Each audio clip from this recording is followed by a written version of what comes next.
queen, and I am the rook. You are the fire, and I burn like a book. Don't know how this one ends till I die, and the honest part of reliable is the lie. The greater the power, the more the abuse. You are the hand, I worship the bruise. If romance is dead, I guess I'm a necrophiliac. But every god needs a sacrifice. I am the cross and you are the Christ. So I drink. Beep, beep!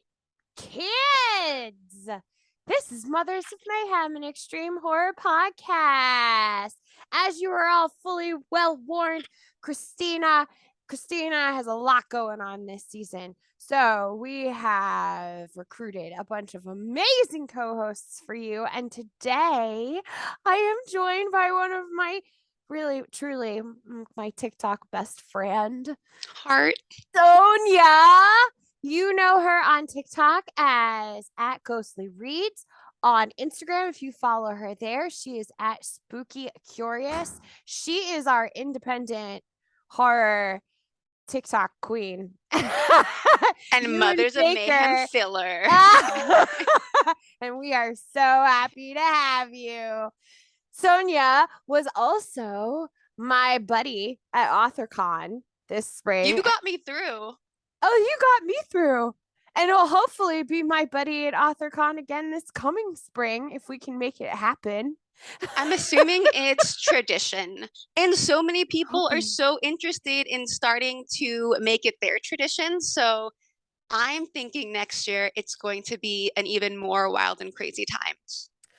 I literally found out that Brian Keene lives like half an hour from me. So when I interviewed him a couple weeks ago, I was like, hey, can I just ride with you to AuthorCon? I'll jump in on that. And he was like, yeah. Showing up with the cool kids. It's going to be like the family reunion now. I love it. One of my favorite memories that I have with Sonja happened at AuthorCon, and it was when we met Grady Hendrix together, and we were at the table, and she was like, I should get Horror Store. And I was like, oh my God, yeah, you should totally get Horror Store. Wait. No. I was debating which book to get, and you were like, you should get Horror Store. You should totally get Horror Store. Look at it. The novelty of it is great. How do you not want to have that on your bookshelf? And then exactly your pitch. And then we walk up to Grady, and I have him sign my copy of Horror Store. And I was like, I have an inside joke with a friend that I hate this book. Can you sign it, dear Marian? I'm sorry you hated this book so much. And he was like, oh, haha, that's funny. And he totally signed it that way. And when we walked away, I was like, Sonja, that was a lie. I actually really, really do truly hate this book. Meanwhile, I had purchased it right after you. And I'm like, wait, in what world? What just happened? She was like, but you made me buy it. I was like, well, that's because my opinion doesn't matter. You might really love it. It is a good, I haven't read it yet, so I do not have an opinion, but it is a good tabletop book. It is. So I will give you that. I do still feel bamboozled, but I will give you that. Oh, I love you. I feel like it's one of those books like House of Leaves, where whether you really, really like it, you're really into it, or whether you absolutely really hated it and did not and thought it was pretentious and all that stuff, I enjoy that book. But it's the novelty of the uniqueness of the book for sure makes it worth having on your shelf. I was like, I don't care how much I actually hated Horror Store. I love everything else he's done. So then I also judge cool. My tabletop books as like, if an intruder were to walk in, what force, like how quickly would it stop them in their tracks and for how long? And I will say it doesn't pass that vibe check, but I think it would give me a few seconds to make it out the door. Yes. I mean, really, I have a book of like historical crime scene photos That's what you really want sitting out on your coffee Right. table. So when they come in and they look at those books, they're like, should I go now? Right? Make them second guess. Well, my friend, I am so happy to have you here because when I realized I was going to have to get a fill in for today's show, you were the first person I thought of because today's guest is Splatterpunk award winning author Kristopher Triana, who, And yes, the thirst king of TikTok. The Yes! horror thirst king of TikTok. He probably thinks I'm like the most annoying thing in the world because I'm always like, hey, TikTok thirst trap Triana. But that's really what he's done. Facts. And we have a question for him about that today because he's really one of the first ones to pick it up and run with it and like really use it the way it's meant supposed to be used. Yeah. So I want to talk to him more about that too. But Sonja and I actually got to spend a just nice little chunk of time with Chris Triana at AuthorCon. And I mean, we're not like best friends with him, but we actually got to like socialize with him and get to know him a little bit. And most importantly, his dog, Bear. So, considering that we've both already had that chance, I was like, well, there's only one person who can do this with me today. It's got to be Sonja. And thank God you were available. And I have to follow up Dustin, don't I? That's do. rough. That's rough. Like until I realized that, because I listened to your episodes kind of out of order. And once I realized that Dustin was last, I'm like, I shouldn't have said yes. That's okay. You've got some buffer in between. You've got some buffer. Because talking about like horror commuting darlings, Dustin is one of them. Oh, my dusty buns. We're trying to get him at AuthorCon too. So has to imagine the three of us ramming around this year. Holy crap. I just want to roll deep. I know. Oh, we always do. The D&D players are now the cool kids. Yes. We show up at AuthorCon. We ride dirty. I'm sorry. What, son? Where there's no more popcorn chickens right now. You ate them all. I'm sorry. You're gonna have to wait. Okay, I'm recording. Okay. Don't come back when Kristopher Triana is here. I swear to God. That's your child learning life is hard. I'm sorry. You eated all the popcorn chickens. That's what happens when you don't pace yourself. You're just gonna have to They're gone.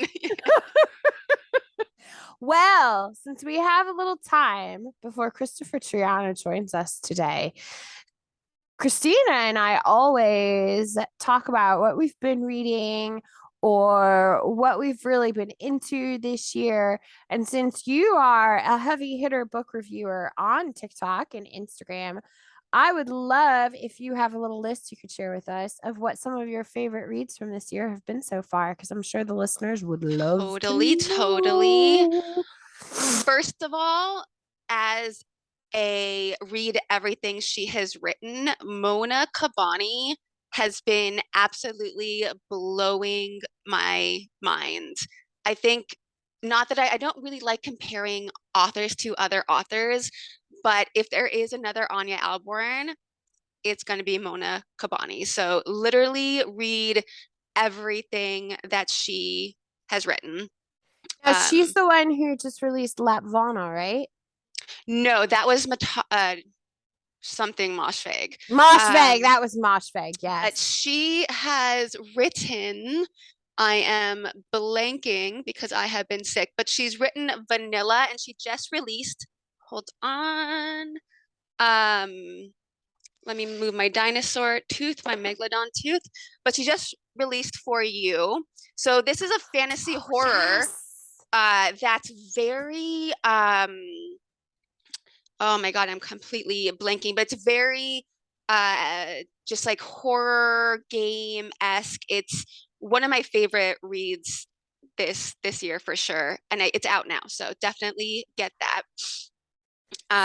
Do you feel like it kind of comes from it is, if you have Kindle Unlimited, it is $0 on Kindle Unlimited, as Oh, I well didn't as know that. I need vanilla and the bell chime, all the bell $0. chime also, if you were into just kind of fever dreams, what is going on, and not really having to put together all of the pieces of what you're reading, the bell chime is perfect for that. And her writing is so lyrical and dark and just dreadful that you are pulled into this nightmare, and you physically feel like you're there, and you're just like, what is going on? Where am I? And that is such a hard feeling to capture. And so far, she has nailed it with every single one of her books. Holy shit. Anybody who's listened to this show with any consistency knows you just checked off like every single one of my fucking boxes. Oh my God. Because that's how I feel about Eric LaRocca and Yes. Paula Ashe. They have that whole, it's that dream-like, is this real? Is Yes. this real life kind And of for thing? anybody who loves Bloodborne and kind of like Dark Souls, like especially for you, like nails it. I cannot wait. Like for you just came out, but I'm like, what is next? No pressure. What's next? And can I have it right now? Yeah. Phenomenal. That's how I feel about LaRocca. So I'm going to say Kabani is like your LaRocca. Like, you're like scratching yourself. You're like, y'all got any more of them Kabani books? I mean, how long does it take to write a book? Like two days? It honestly can't be that hard. Come on. Right? Come on. Can I get the beta on that? You got an arc on that? Right I will literally give you one of my children. I have like a decent shoe somewhere in the house I can trade you for something. I have so many dogs. I have dogs. Yeah. You want a dog? What else? I can't remember, and I do have fever fog. I don't remember if I read her this year, but I'm gonna throw her out anyway. But Red Station by Kenzie Jennings. Kenzie Jennings is also just I read Red Station, and then I ran to the internet being like, what else has she written? And I didn't know that. I forgot that she had written Reception, I believe, the cannibal, the cannibal book, which I absolutely loved. And I guess I just didn't make the connection. So Red Station by Kenzie Jennings is part of the Splatterpunk series. And I think I talked about it last time that you had me on your podcast. She's on the table list for Williamsburg. Then I will definitely. So if we're lucky enough, we'll get to meet her. I'm so excited.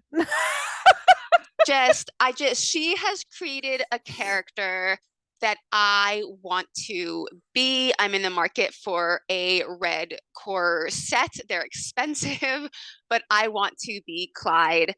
I think I don't know, like just over 100 pages, she created such a vivid Western way station vibe that is so unsettling and creepy, and the characters are fleshed out, and there are authors who don't do what she does in just over 100 pages in like 300 pages. Yes. You know, Janelle, our friend Janelle, who on TikTok is at Reads with Cats, who I love, and just she's everything. Oh, isn't she wonderful? She's everything. God bless her, months ago gifted me with the entire Splatter Western series. I saw that. Because she had received quite a few, being who she is. So I haven't been able to make it through to Red Station yet. Like, I'm like slowly but surely plodding through with what I can. And I got caught up with Triana. Yeah. But who, everybody else has like, here's a novella in this Western world. He's like, here's a brick. Right? Here is basically a Bible. Like, throw this book in an attacker. Like, that's what he gave me. So I haven't got to Red Station yet, but now I'm even more excited. Yeah, pull that up. I really like The Exorcist House by, I always flip his name, but I believe it's Nick Roberts. I think that's on my TBR. The Exorcist house. If you have any religious trauma, the imagery in this book will pull you right back to being a little Polish girl in church and being terrified. And that was a book, which is rare, but when I'm in my little murder cabin alone at night, that's a book that I had to stop reading because I was like, I have to fall asleep alone tonight, and I can't do that if I get any further in this book. Yes, that is Nick Roberts. That is a Crystal Lake Publishing item as well. And they always put out also $0 on Kindle Unlimited for anyone who is interested. And why is it that I get so excited when you say religious trauma? I'm like, oh, I have that. That's a weird thing to like. Love it. That's how I felt about The Last Days of Jack Sparks. I don't know if you read that. I was like, yeah, this is great. It's universal. It's, you don't necessarily meet a lot of people that have that weird trauma and understand it, but it is such an easy thing to manipulate. And especially as you grow older and kind of escape it, you're just like, what did I escape? So like, it's just the flimsy, like you just feel like you're so close to falling back into it that just capitalizing on those fears is just amazing when you do it correctly. Oh my gosh, yes. Yes. I actually, because I'm so interested in cult, the culture of cult, the psychology of cults, I'm have taken a break from reading fiction and I'm like deep diving into neuro-linguistic programming. That is so you. And just like using language and body language to manipulate the brains of other people and like using behavior is, I was just like so fascinated because the whole idea of religion and cult and the way we get indoctrinated into things was like, I need to learn more about neuro-linguistic so you're programming building a community around horror and now you're reading books about how to manipulate people with your words and body language. Got it. Got it. Doing my best. Doing my best. I'm a crisis negotiator. It's just fascinating to me. It's fascinating. What else? I don't know if I have the time to throw out two more. Oh my god, you have 15 minutes. Okay. I slept on this, and I know it's been a horror community darling. I know that, and I waited. But The Black Farm by Elias Witherow, I read that this year, and I purposely was like, I'm not reading this. And then for whatever reason, I picked it up this year, and I'm like, you fucking idiot. This book is amazing. Girl. I slept on that one for way too long as well. I think Baker had talked about it ages ago. And I was like, oh, that sounds interesting. Yeah. And then somebody very special sent it to me. Oh, it was Tessa at Tessa. Oh, love Tessa. Sent it to me. And then I still sat on it for a while because I had other stuff to get through. And by the time I picked it, is it not the most brutal? So brutal. I think it's like Exquisite Corpse and The Black Farm. More. Yes, like it totally outdoes Exquisite Corpse as far as like that, both the visceral, violent imagery on top of all of the emotional, psychological stuff that's going on there behind all of it. Exactly. And I could, it's like What Dreams May Come. If it was on like a really, really horrible like acid trip with that is the perfect explanation. With like PCP and a little bit of meth thrown in. Like I have never a lot of PCP. Just dump it. So much PCP.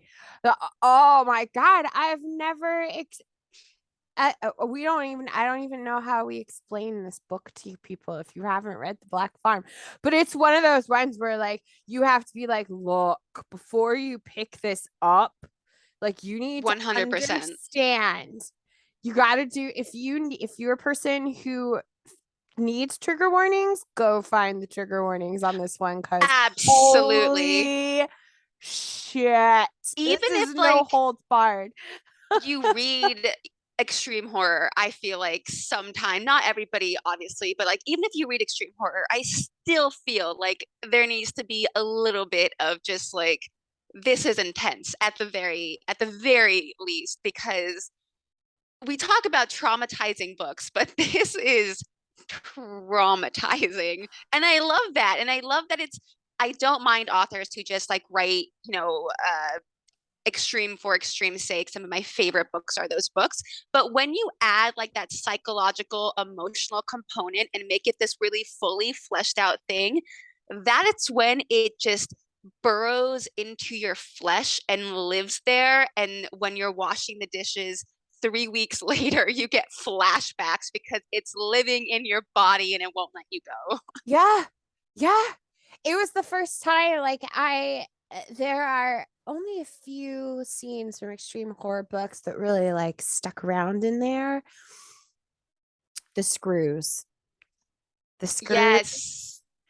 That in the lair of the whatever he's called, because I'm having a trauma response right now, so my brain is like, we're not going to say that name because he's such a horrible character. Shut down. Shut down. Shut it Think down. Pretty Shut Flowers. it all down. And just like the descriptions of the bodies, just like he holds nothing back. And I do think, that he shows you what he's about in the first 2 chapters. So like if you can't handle the first 2 chapters, like tap out. It's okay. Nobody will judge you. I just like what a dummy I was just to be like, no. Yeah. Oh, and then the whole question that he establishes regarding, you didn't have the bravery to face this thing, and now you have the bravery to do all of this. Like it's just there's so many like questions of morality and choice and strength and revenge, and what are we capable of?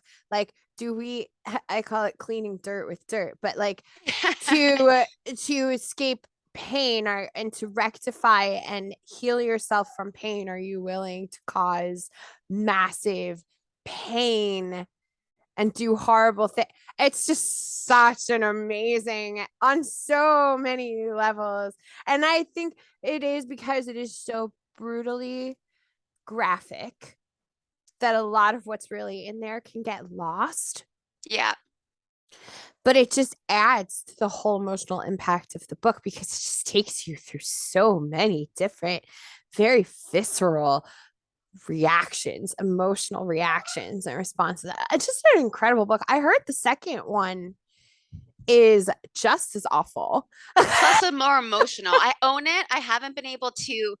I'm the type of person who, if I love a show, I won't watch like the last 3 episodes. So there's always something to look forward to. And I'm kind of saving that.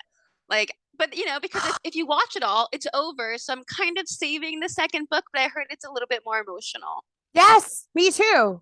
And this is why I haven't watched the last episode of Schitt's Creek either. Fair. Because I can't handle that. Very fair. You don't want to let it go. I can read The Black Farm, but I'll be damned if I'm going to put myself through watching the very last episode of Schitt's Creek. Everyone can just go fuck themselves. That's the true horror. I'm not going to hurt myself that way.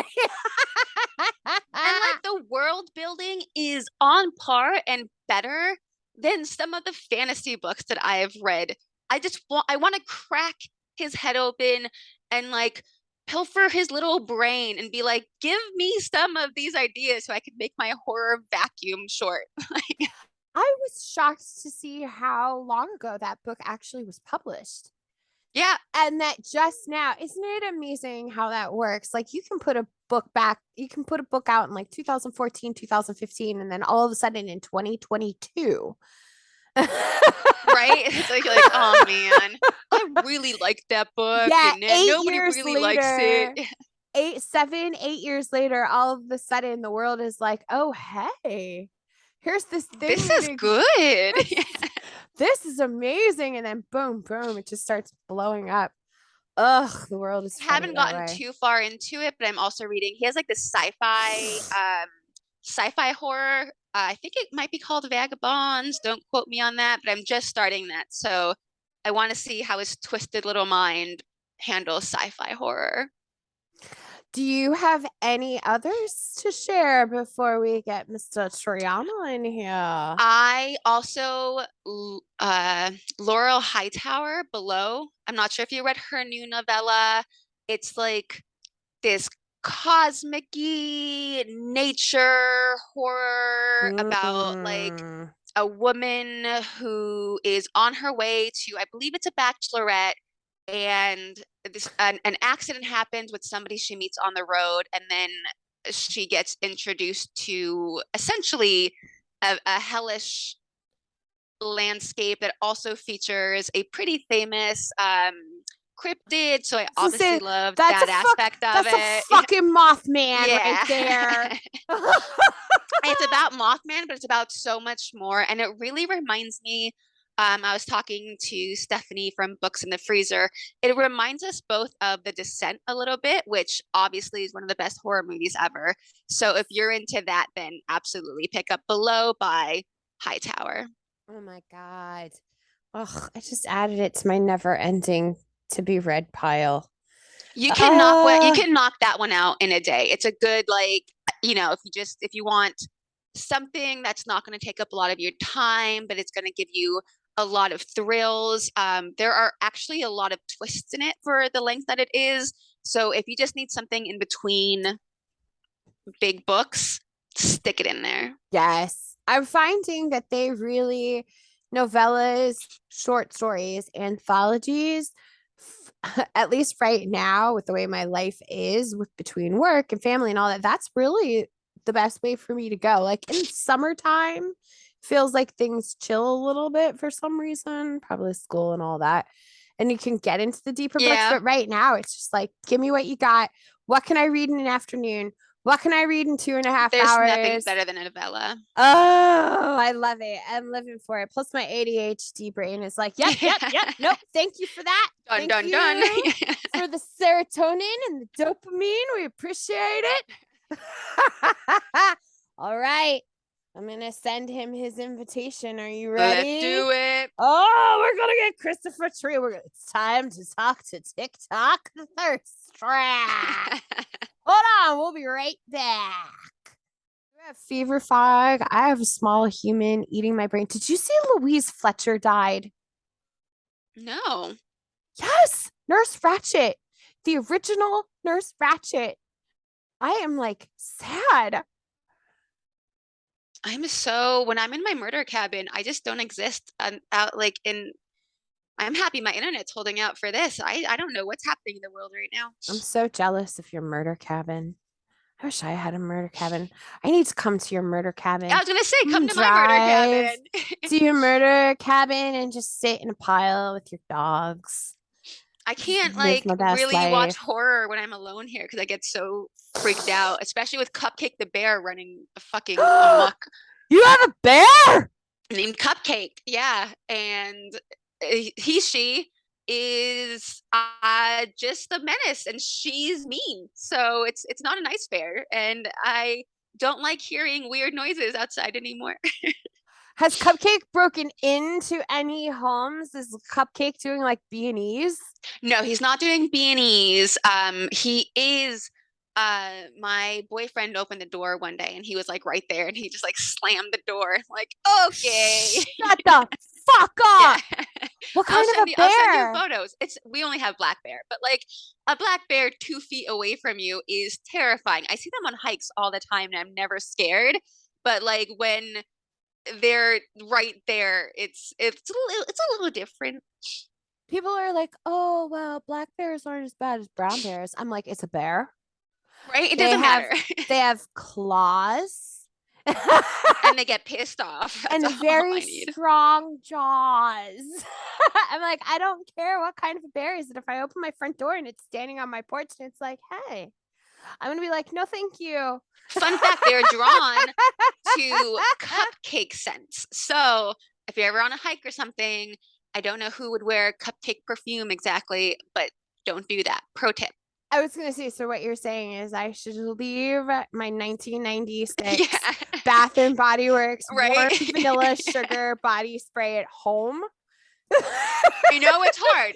I know it's hard. Sacrifices have to be made.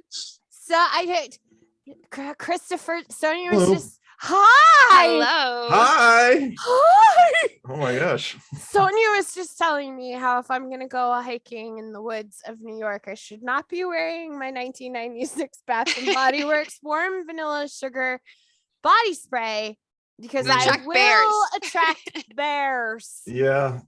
You'll attract all kinds of things with a fragrance like that.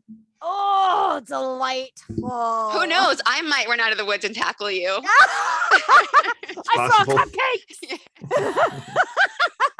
Well, thank you so much for being here today, Mr. Sure. Splatterpunk award-winning author Kristopher Triana. Oh, thank Fanning you. myself.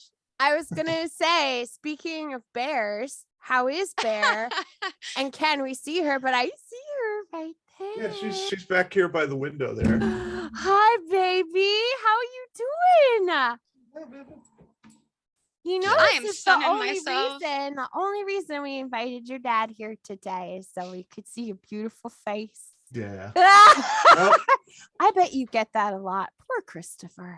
That's okay. I will I say the understand first it. few times we saw Triana at AuthorCon, we were like bear. Mhm. Yes. Everyone is. Yeah. She's a good people magnet.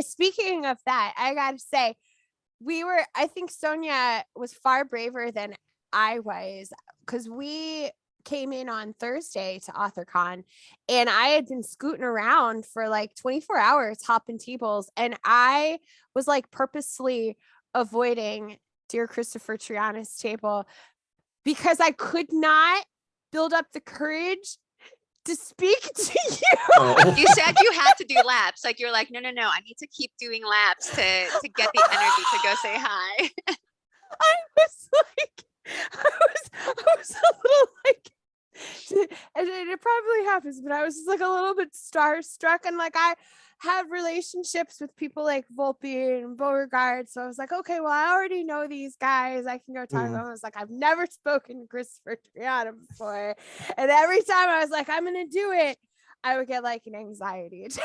Oh, I try to be very easy to talk to. So. Well, you are. That's the thing. Like, you are legitimately one of the kindest, most openly welcome, Oh, most pleasant people that I have met now within this thank you. community. Thank you very are- much. Oh, you're so welcome. It's like genuinely enjoyable to spend time with. And then you were so kind.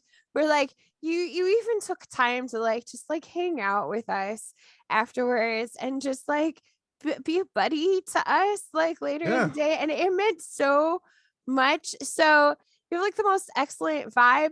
And this is actually, if you don't mind, a really good lead into my first question. Guys, Okay.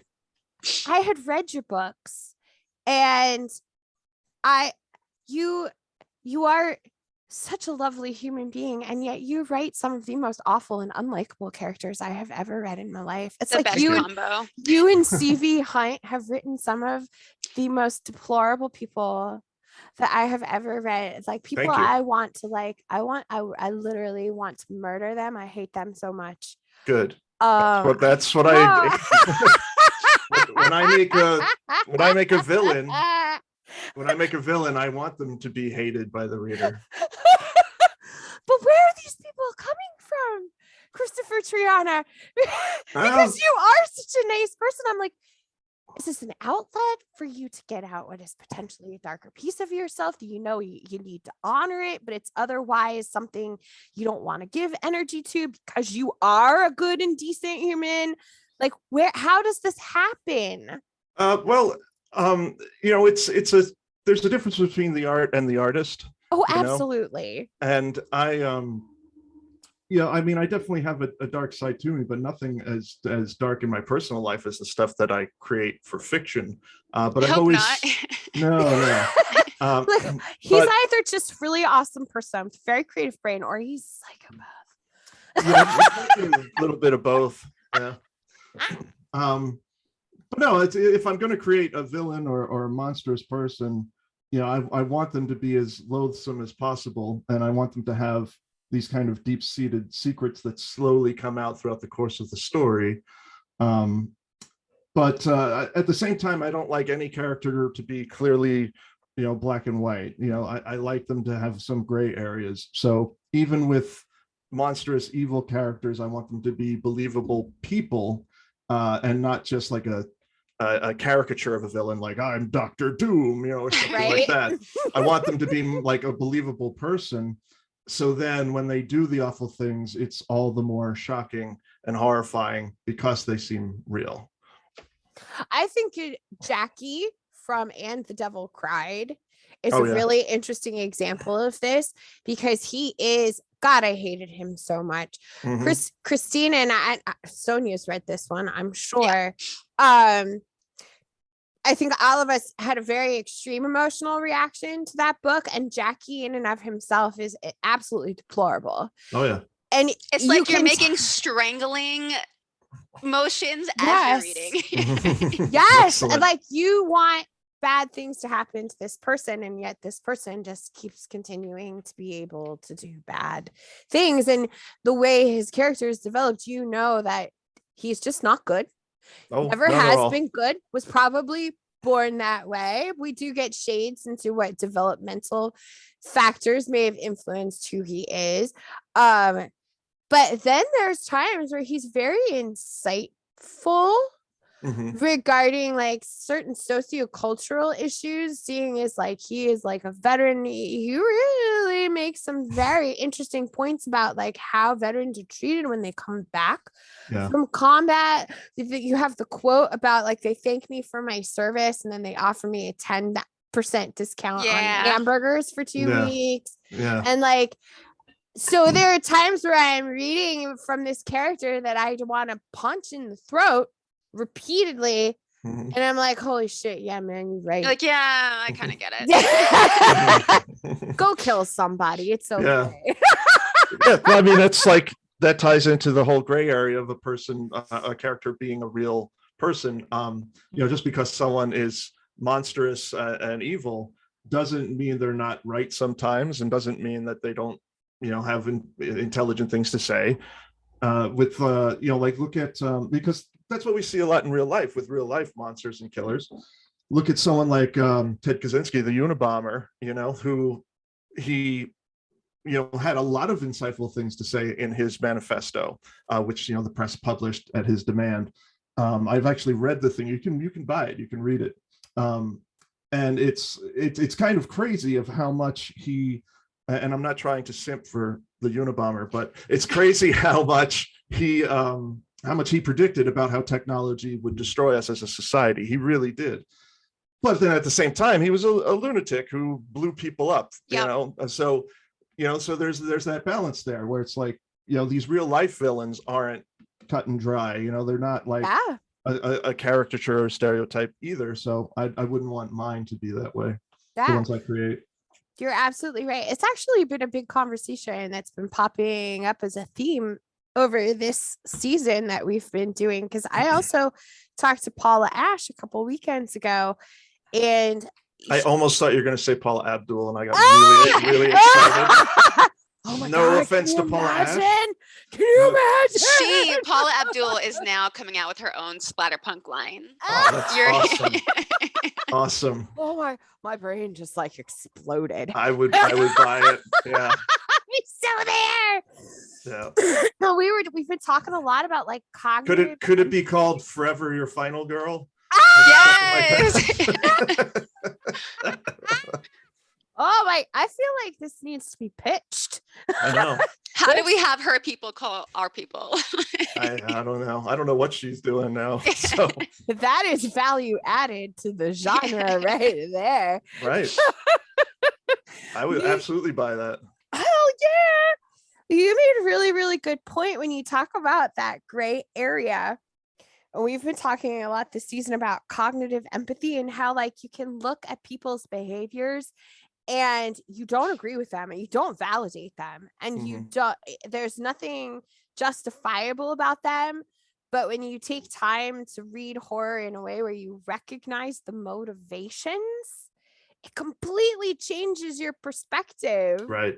And Paula It pulls Ashe you was- in so much more. yeah, she was like, you know what? I'm just going to be straight up honest. She was like, we all have that piece of us that's capable of harm and that wants to hurt and destroy. It's just about whether or not you let it out and how you vent it and how you communicate it and just being aware that it's part of human nature. Absolutely. Yeah. We all have that beast within. It's just a matter of how we handle it. And, you know, and then there's just some people out there that choose not to handle it or don't have the ability to handle it.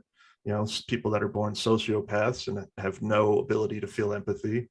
But as for the rest of us, you know, we all have to deal with it in our own way. So maybe I do get some of that out with my writing, but I don't do that consciously. Like, it's not, you know, I don't want to do the things that I have my characters do. Sure. Well, You know, thank God. no, not I don't want to do what Jackie or Kim White from Full Brutal do at all. But there is that part of me that goes, hey, when I come up with it, you know, and just like Every time you're writing, that little meter of you like getting to your breaking point goes down. yeah. But yeah, I get those moments where I like, you know, tent my fingers and laugh like Mr. Burns. and laugh like Vincent Price at the end of Thriller, just Imagining the person who cut you off in the grocery store. right. Excellent. Exactly. Sonja, go ahead and hit him with one of your questions. Because I am with child, I will be right back. Okay, no problem. You ask your question. A little, we were talking about gushing things with children. You stop it! Kristopher Triana, you don't tell him things like that, Sonja. So obviously we want to talk about the obituaries, and this was a 3-way collab with Aaron Beauregard, Daniel Volpe. Can you tell the listeners a little bit more about the concept for the series and how it all came to be? Yeah, sure. Well, it really started with Aaron talking to me about Splatterpunk Zine and how much we always, you know, admired that literary magazine and wanting to do something similar. And then we also talked about an old book called Triage, which was a book that was written by Jack Ketchum, Richard Lehman, and Edward Lee, which all had similar themes. Like each novella in it had a similar theme of mass shooting, but every story was separate and a totally different thing. So from there, Aaron and I started talking about it, and then Dan got involved as well. And we just decided to release what we were going to call the first issue. And if it did well, there would be a number 2. And if not, it would just be the one and only. And so but it did insanely well. It did very, very well. And we really appreciate everyone's reaction to it and how everyone was sharing it online and really blew it up. So we printed up 350 of them. They were just a limited thing signed by all 3 of us and sold exclusively through our websites. And they all sold within less than a week. So it was really, really overwhelming and really great. Oh, there it is. I love this. There's thing. the beauty. There it is. Thank you, Marian. It is brilliant. And it has to be so much fun kind of writing those short form, just as extreme as you kind of can be, little blurbs, right? Short stories. We each wrote a short story for it. We have announced issue 2, which is coming out in a couple of weeks. That's our special Halloween issue. And for that one, some of them are a little bit longer, like Aaron's is more of a novelette. And then, going forward, some of the other ones may be longer as well. But yeah, with the first issue, at least with my story, it took me no time to write it. And it was just fun. And then we got some really good other people involved. Like Nick Justice did the cover art. We really wanted something that looked like him, isn't it? Yeah, Nick Justice is a great artist. And he does a lot of comic book work. And when we approached him, I was telling him I wanted it to look like an old death metal album cover, like something from Cannibal Corpse or something from the early 90s. Wow, I haven't heard that name in so long. Right. But if you look at some of their album covers, then you look at the cover of Obituaries, and you can definitely see the inspiration there. I grew up listening to that music, and it was big for me. So I wanted to kind of pay homage and do a death metal thing with it. And fortunately, the other guys were on board with it too. We were just talking about books that we leave on our table, and that is a book that I kind of had. I was trying to reorganize, and we were having people over, and that was a book. I was like, you know what? Let me maybe move this. I have books we hide when certain guests are coming, and then books we leave Books you out hide overnight from so your that if mother. burglars come Right. in, they're like, I probably shouldn't stay here. that's kind of how I am with my entire house. My entire house is decked out with hardcore horror stuff, not just like, I mean, I have some mild stuff, like I have throw pillow covers of Frankenstein and the Bride of Frankenstein, but then I also have posters for movies like Necromantic. I have a framed poster of the Obituaries cover, and so there's some like extreme stuff all about my house too. So anytime I have someone over for the first time, I always feel like I have to remind them, I'm like, okay, I'm not Jeffrey Dahmer. I'm a horror writer. Be prepared for the mounted Halloween masks and crazy shit that fills my entire house, including my kitchen and bathroom. Yep. Yeah, I'm a big collector of cult unbanned horror films, and some of like those classics like Necromantic, Anthropophagus, all of that stuff. Same here. And as soon as I started to have kids and they were getting to the age where I was like, ooh, I remember just like seeing the cover of Ghoulies in the video store and being traumatized. They all had to go into boxes. Like all my movies are packed away until my kids can like cycle. No, I feel like kids need that experience. Now I have this stuff. We need kids to stumble upon things and scare the crap out of themselves. Like all this like buffering and like hiding everything. No. That's how you destroy society. You let your kids stumble upon crazy rotten.com stuff. They gotta be scared at some point. But I do agree that, like, when I was a kid too, the same thing happened to me, where I saw the poster for Ghoulies and it really freaked me out. And to this day, I still love Ghoulies. That I just held up a little statue I have of Ghoulies, but I have another one that's actually in my bathroom, like on a shelf right above the toilet. Perfect place for it. That's where it has to go. Yeah, that's why I had to have another one. And to be fair, I'm a woman in my 30s and I'm terrified of the dark, and stumbling upon things like that is what 100% caused it, but worth it. Yeah. Critters was the other one. Yes. The scene in the garage where they're like climbing on top of the car to try to get away from the critters that are like that, and just the cover of Critters, I couldn't handle it. Yeah. Now look what we do. I remember Dolls was another one for me. Oh my God, such a great movie. Yeah. I remember just the poster though, seeing the poster as a kid, long before I saw the movie. With the empty eyes. Like, oh my God. And like half the thing is a skull and the other half is a normal doll's face. Yeah, I love that poster.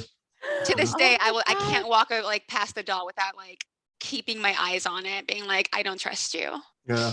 Yes. Nor should you. Yeah. You really shouldn't. So when you guys were coming up with the idea for Obituaries, what was the genesis of this? Like, how did this conversation start? And then, but we kind of covered that when you were away. Oh, I'm so sorry. That's okay. Sorry. Keep up. So is this whole thing designed? Now, I know there's a big chapbook movement that's happening right now. And this is kind of like a little bit of that chapbook-esque sort of. They're like penny dreadfuls, which they I are love. penny dreadfuls. They're modern penny dreadfuls. I absolutely adore it.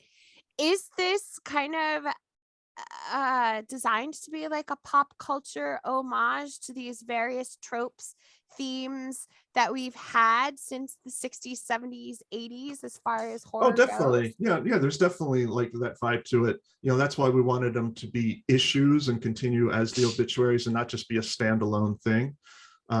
So yeah, there's definitely a nod to like the old dime store books that you would just grab and read, like some trashy fiction real fast just for a cheap thrill.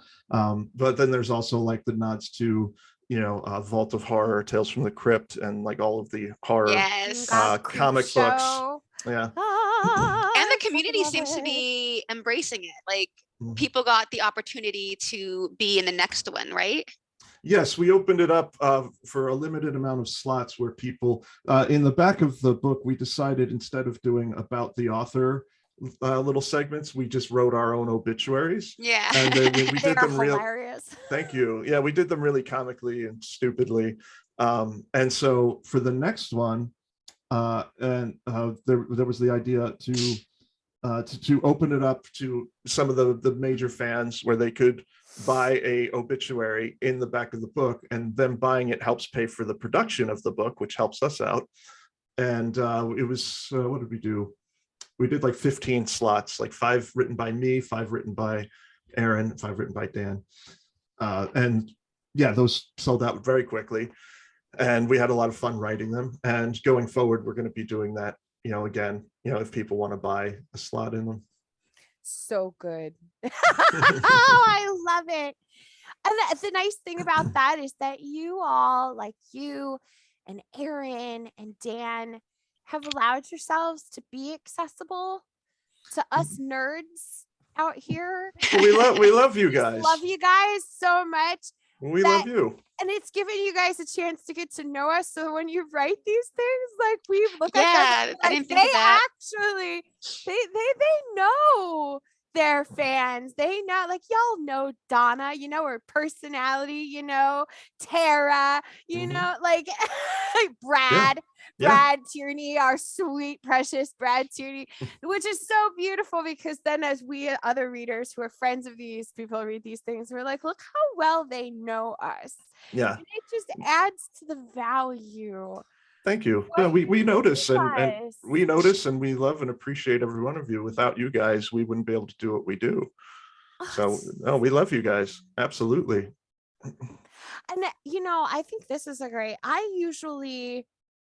I try to steer away from questions that I feel are more cliche, as far as like, oh, well, what were your early horror influences, that kind of stuff. But in situations like this, where you are drawing from things that we all know and love, it really does make me curious, especially now knowing we have a similar interest in like the collection of classic old cult band horror. Oh, I have an Ryan insane Harding collection. I had this conversation with Harding last week too. We were talking about demons and like Fulci, Bava, Argento, all the Gallo stuff, all the great stuff. Yeah, European horror. Ryan, of course, is a buddy of mine, and yeah, we both share a lot of the same interests when it comes to old death metal and cult horror films. And CV Hunt is also a huge collector of cult horror films as well, and she and I bond over that all the time, text each other little clips and little posters and stuff that we find of like, hey, have you seen this one? Just absolutely absurd movies. Yeah. She is on my target list of people I really want to talk to. She's awesome. She's so cool. She is. She's awesome. I love Carrie.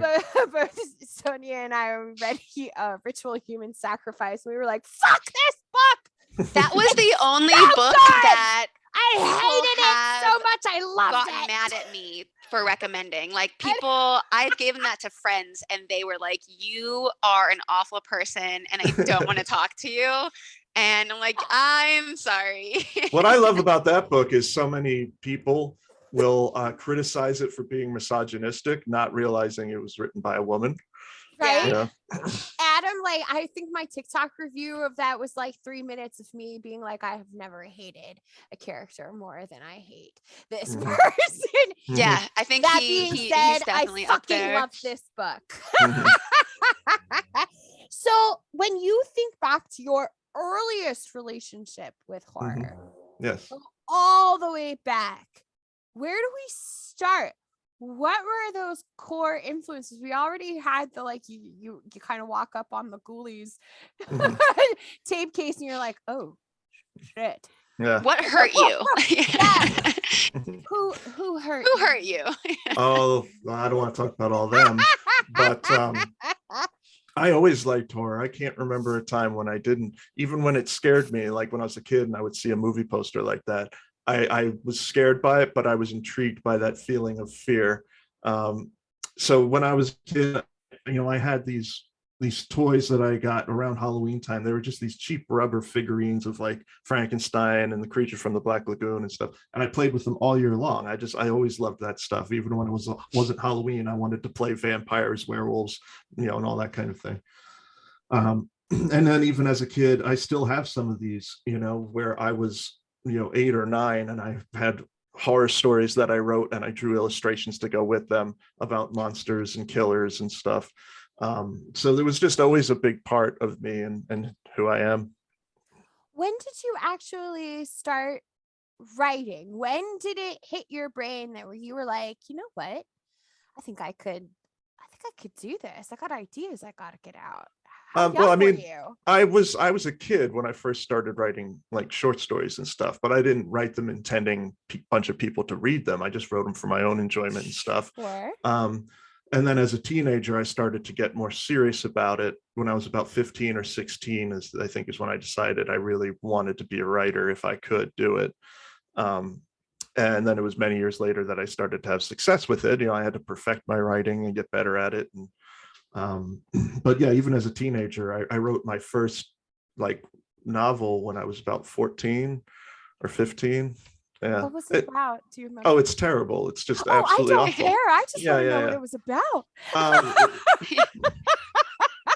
I wrote one about a serial killer, and then I wrote one about a vampire, and yeah, just really just generic He wrote sophomoric Twilight. horror. I did write Twilight. What? No, my vampire story was very, very gnarly and violent. I didn't make my vampires sexy at all, even though that was becoming a thing at the time with interview with the vampire and stuff like that. I was like, no, I want mine to be more of like a rat-faced Nosferatu Count Orlok type. Oh, they of, should be like yeah, with teeth they by should be Brian monsters. Keene vampires. Yes. Right, they should be monsters, and so mine definitely were, but I don't remember much more about them except those generalizations because I haven't looked at them in a long time, but they're in my basement somewhere. I was gonna say, if you still have them, that's amazing. Oh yeah, There's so much creativity there, though. Like when you read the writing of children. Yeah. He's like, no. But there is, you could probably go back and read that story and you're like, oh my God, I wrote this when I was 14. It's going to be ridiculous. It's trash. But you're going to see pieces of yourself. You're going to see pieces. Oh no, absolutely you do. Absolutely. Which I think is amazing. Yeah. Yeah, the serial killer one I wrote in high school, and there's several people that read it. There was, a couple of girls that really wanted to read it, and I was like, okay, but just so you know, this is where it gets really, really gnarly and intense with the violence. And then you had to talk to your guidance counselor. That was the other thing. Yeah. When some of this stuff got, into the wrong hands or something. Yeah. Or when my parents first found it, stuff like that. Yeah. Were they like, son? Well, it was the 90s. Nowadays, we would have been like, do you want to talk to somebody? Right. You have to go to the feelings closet. No, it wasn't like that back then. Back then, it was just like, don't write that. Right? And that was What's the whole wrong talk. with you? Don't write that. And that was it. That was the whole talk. What were some of the first movies that you actually watched that like really got into your head? Well, I wanted to watch horror movies because I had the interest, but I wasn't, as a little kid, I wasn't allowed to really watch them. The only ones I was allowed to watch were the really old ones, the old, Universal monsters, with Boris Karloff and stuff like that. So those were my first like loves, I guess, when it comes to horror movies. But my grandmother of all people, was really into horror films. She really enjoyed them. And so, oh, that's great. She was books. Yeah. Well, my grandma liked the books too, but she really liked when it would come to renting movies, she would watch other stuff too, but she was the only other person in the family that enjoyed horror movies. No one else liked them. So we lived with my grandmother for a short amount of time when I was young, and I knew like she would be watching them at night, and I would sneak down, and I was supposed to be in bed, and I would sneak down, hide behind the couch and watch them until I got scared. And then like I would scream or something and they would The notice I was there. universal experience. Yeah. But then as I, got older, we ended up doing a lot of movie nights together. We would just hang out and watch horror movies, and I did that with her until she died. We always would go to the movies and see horror movies together, and it was just a good time. She was great. Full Brutal is dedicated to her, actually. Oh, that's wonderful. Yeah. I connect with that very deeply. For the first horror book I ever read of all things was Peter Straub's Ghost Story, and it's just because I stole it off. I was like 8, dude. Oh yeah. I stole it off my grandma's shelf. Yeah. And I didn't really know what I was reading. I knew what I was reading probably wasn't appropriate for me. Mhm. Like that's what really kicked it all off. And then my parents started noticing. My dad's an Episcopal priest, but he's also he likes paranormal, supernatural. So they bought me a VHS of Lon Chaney Jr.'s Phantom of the Opera, the silent version, for my birthday that year at age 8. Yeah. But my own grandma went to see Silence of the Lambs by herself multiple times in the theater. Yeah. And when she started losing her eyesight as she was nearing the end of her life, my uncle, who was the librarian for antiquities and rarities at Carnegie Mellon, he was like, "Mom, what do you want?" She was like, "I want the audiobook of Silence of the Lambs." The Anthony Hopkins, she was listening to it when she passed away, you guys. Oh, wow. So, like, that's iconic. How, like, that woman in your life, like, you kind of acted as like a place where you bloomed out of as far as that love of horror. I'm like, I relate to that so hard. Yeah. I'm the only one in my family. Like I'm from like a Polish farm family and nobody gets it. And I don't know where I got it from, but there was no horror in our house at all. I had to sneak all of it. And my mom is just like, still like, she's like, I do not understand where you came from. That's how my parents were. My mom just could not handle anything scary. She just got scared way too easily. Couldn't even watch an action movie that had blood in it or anything. Oh my God. So keep going. And then my dad just thought it was sophomoric and childish to be into monsters and things.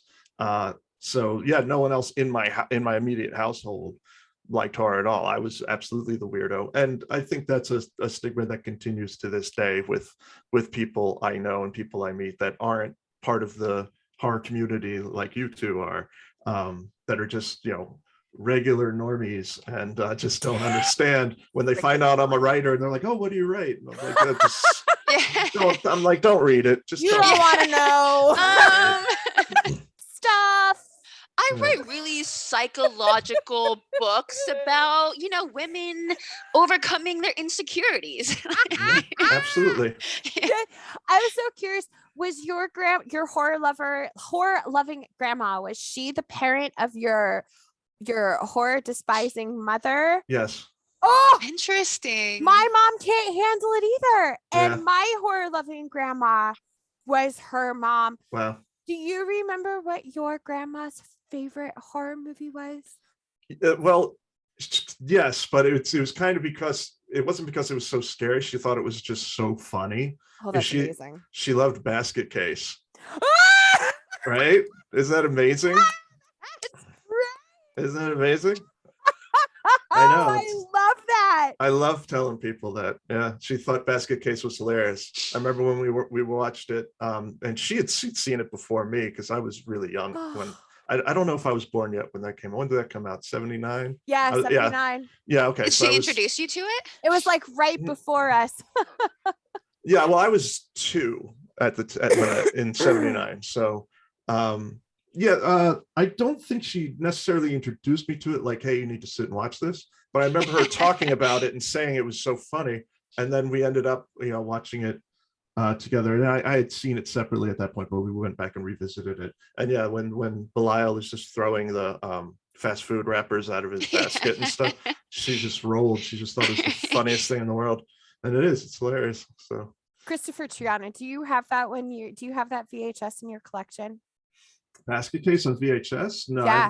I have like it on DVD. I have all of the basket case movies. Anything by Henenlotter, I definitely have because I love him. Kristopher Triana. Yes. I have Basket Case on VHS in its original hard shell. Oh, the clamshell. That's Nice. a Clamshell treasure. casing.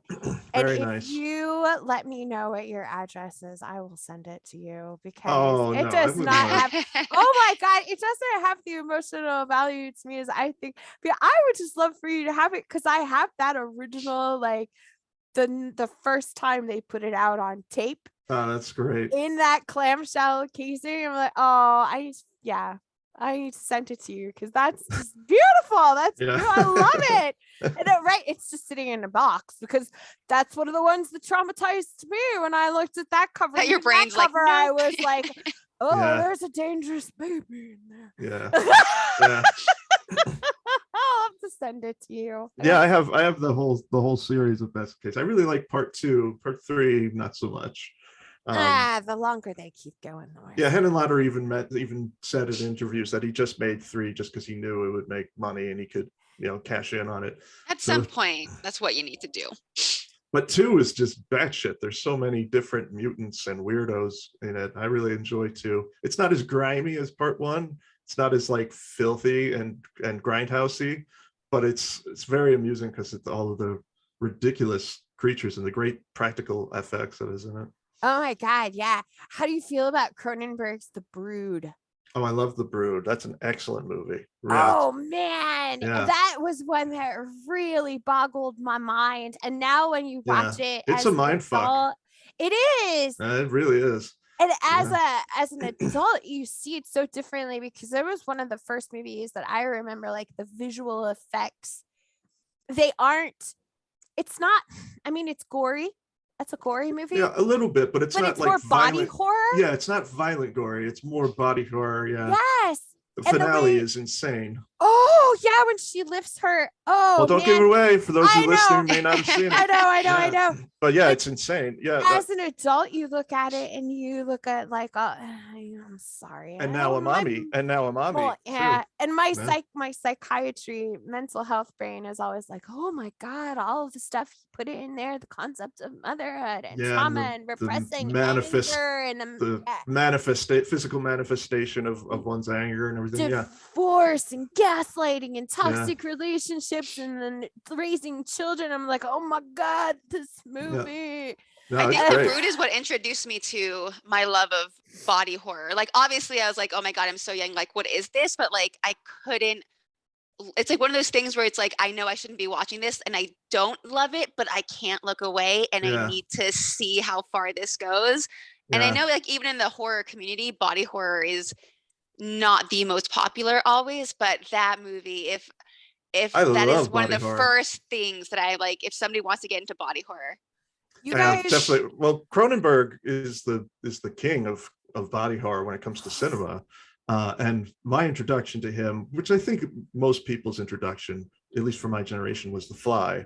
And that's a hardcore body horror movie for sure, more than anything else he made. But The Brood I didn't see until much, much later because, at the time when I was growing up, it was like either the video store had it or you couldn't watch it. There was no way to get it. You Yep. couldn't buy it online. There was no online, Nope. So it wasn't until I was in my like mid to late 20s that I finally was able to get a copy of The Brood when it finally came out on DVD. And I bought it having never seen it. I was like, I'm buying this because I've been looking for it forever and absolutely loved it. One of my favorite Cronenberg movies now. oh my God. And one of his earlier ones too. Yeah. And It was one of late the 70s. most visually gritty, it has that classic like sepia 78, like 76, 77, like gritty. That's what makes it work. Like, it's I just, know. ugh. Yeah. You guys, Yeah, I I'm think like, it's 35 millimeter film or something Yeah. like that. Yeah. I'm living for these conversations because you guys keep giving me like the best lead-ins for my question. So I apologize, Sonia, if I'm skipping line, but I cannot not take advantage of this is your script. Our question outline. you guys, we started talking about body horror. Mhm. And we've been talking about female influences. The Mhm. very first book of yours that I read still remains my favorite, and it's Body Art. Oh, okay. And Body Art was one of the first. That says a lot about you that that's your Yeah. favorite. And till I read Body Art, I didn't really have the personal insight to realize how impactful body horror actually is on me and how much my Mhm. brain actually really does enjoy it. Yeah.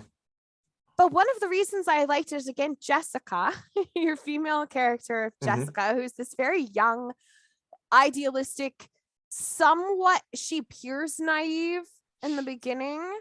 Mhm. And yet she becomes one of the most powerful characters in this whole story. And Body Art Right. is very body horror driven. When you get Oh, yeah. down to it, like the denouement of this whole story is all about these transitions and these evolutions that happen physically. But it also kind of connects with how you write females Mhm. in horror.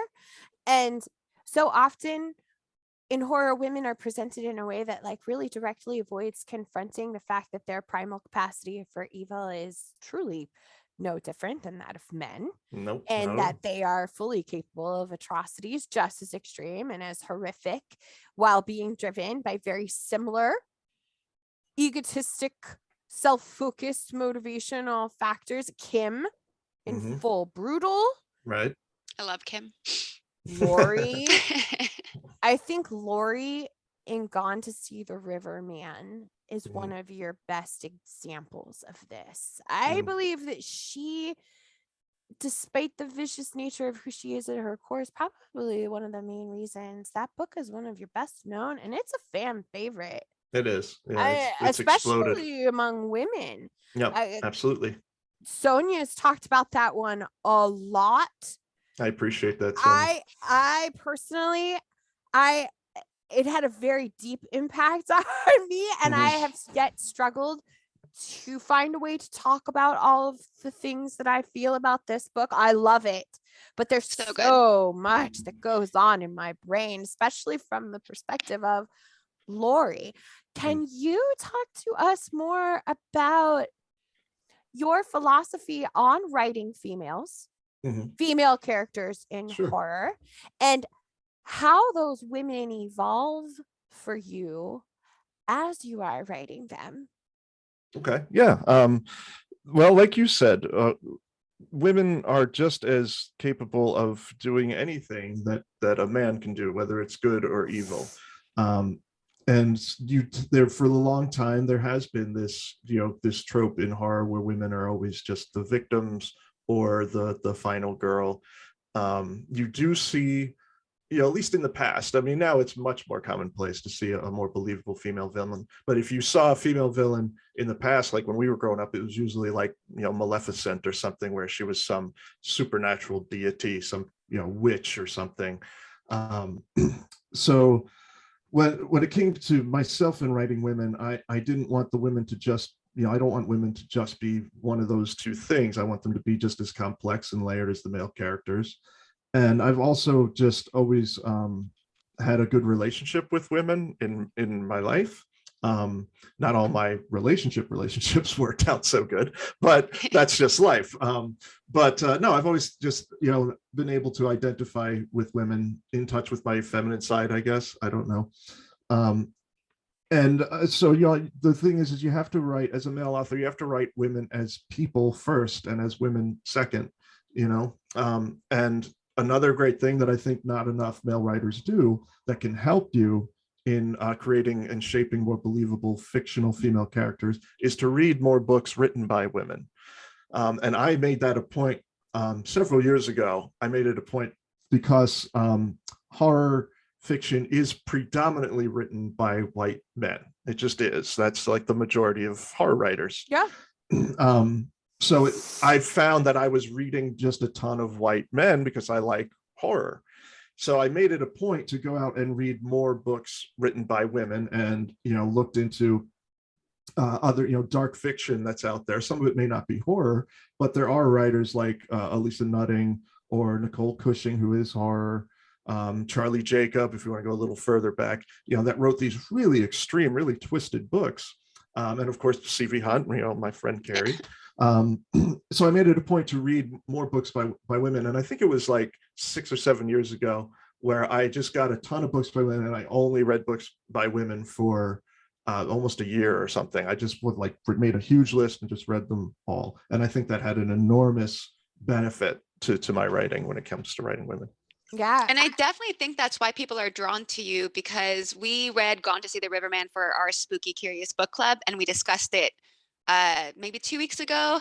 And one of the points that the members were making is that when you read horror, especially about women, whether it's from the point of view of a woman or just about a woman, there are times when you just want to toss a book because you hate it so much. But with all of your characters, you don't come at it from a gendered perspective. So, Right. When you're reading Kim and Lori, it's not like, oh, I'm reading from a woman's POV. You're just reading a really messed up character. Right. And that's all you want. I think so many authors try to gender their work, and it's just like it pulls you out of it so much that you don't connect with the story as much, because I don't need to be reminded that I am reading about this particular person. I just want to read about a really fucked up person doing fucked up shit.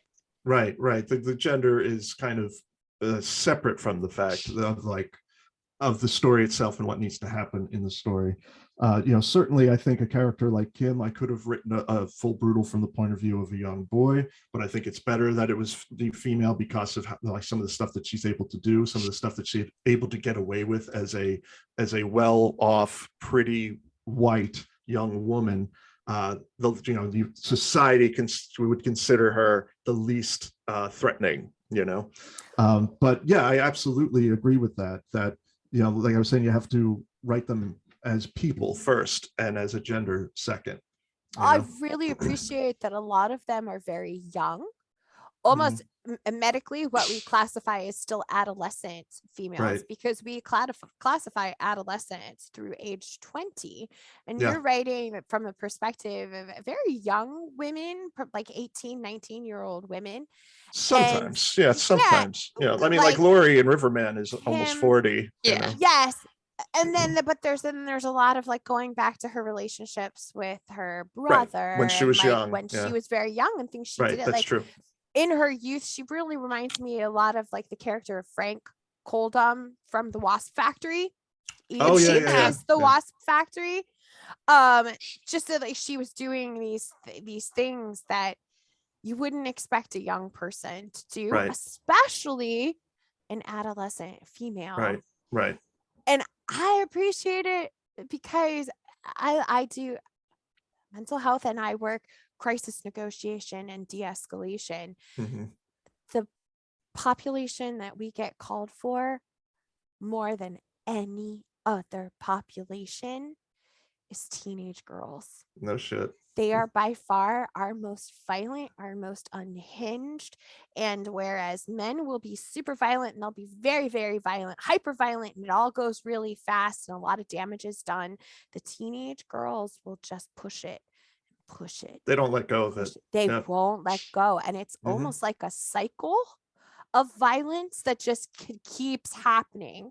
And it's so overlooked.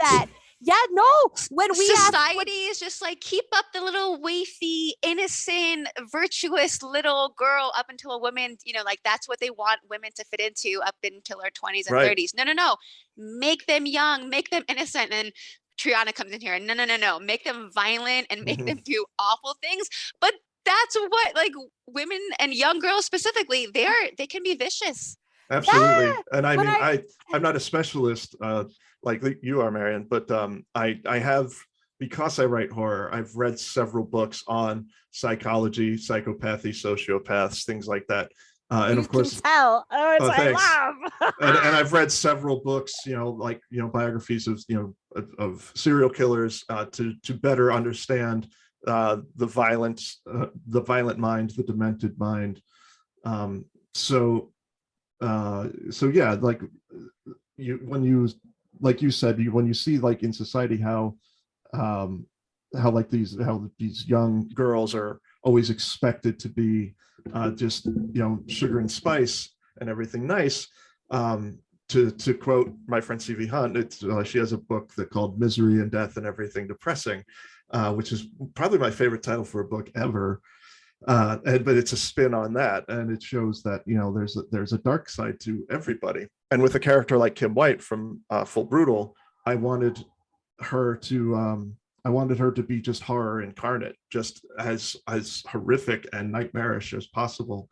And the book starts with that very Mean Girls, Heathers kind of like backstabbing and pettiness and bullying that teenage girls do, but then it escalates into this Patrick Bateman American Psycho level of brutality. Yeah, that's what I loved. I think I was introduced to you by the character Kim, and at first I'm just like, okay, I feel some familiar tropes coming up, but like, let me push through it. And then there was like this like, wait, oh, like this is like a writer who seems actually like very self-aware of kind of the pitfalls and the tropes that exist, and is like subverting all of those in this character that's also very the type of character that society thinks of when they think of the young woman. Right. And I loved the deconstruction that you did with Kim.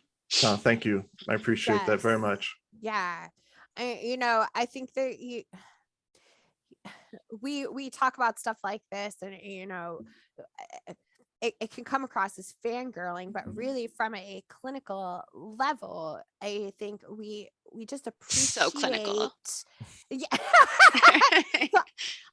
I appreciate the realism of it, because it is so overlooked, and these are behaviors you expect from young men, especially young white men who have always been a dominant force in horror. Right. But I have met young women like Kim. The only time I know I've dated them. I know.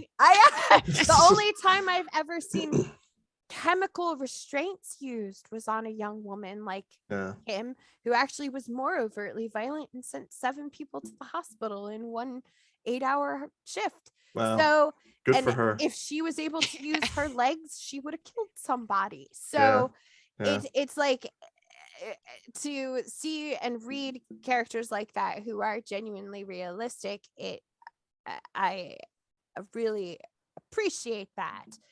Thank you. But also for people who don't approach it from a clinical level, especially because a lot of your fan base is female, a lot of horror fan base is female, but the majority fan base is strongly female. Yeah, the majority is female for my fan base. And they love you because you're snuggly bear. But at the same time, we can read your books and we're like, I feel this. Yeah, good. This feels real.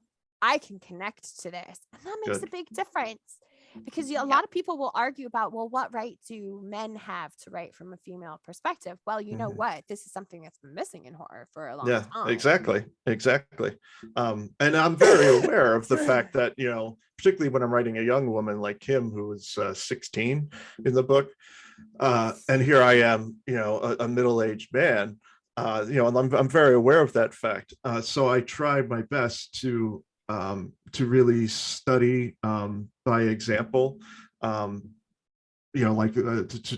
kind of like watch the behavior of the people around me, and really pick up on it. Like another good way is to watch the entertainment that like if I'm writing about young people, I'll watch the kind of shows or listen to the music, and I may personally despise it, but it helps me get a better understanding of where their mind's at, and that's why I always encourage authors to read outside of their genre and to read outside of their gender and outside of their race.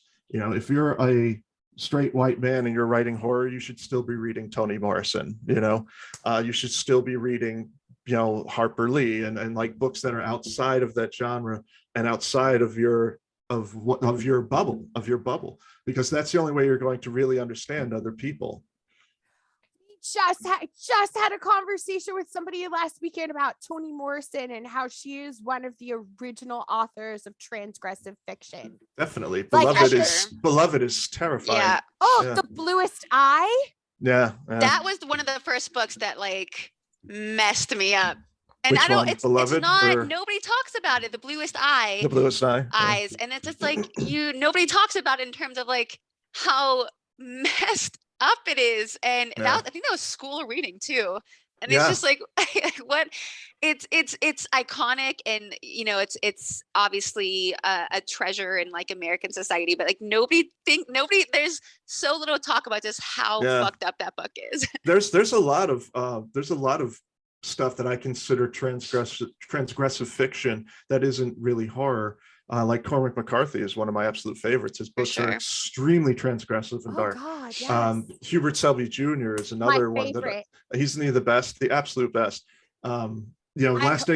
Last Exit to Brooklyn is one of the darkest, most extreme, transgressive novels I've ever read. It's utterly horrific, but you never hear it come up in horror circles ever. So Sonja and Christina will tell you I never fucking shut up about that book.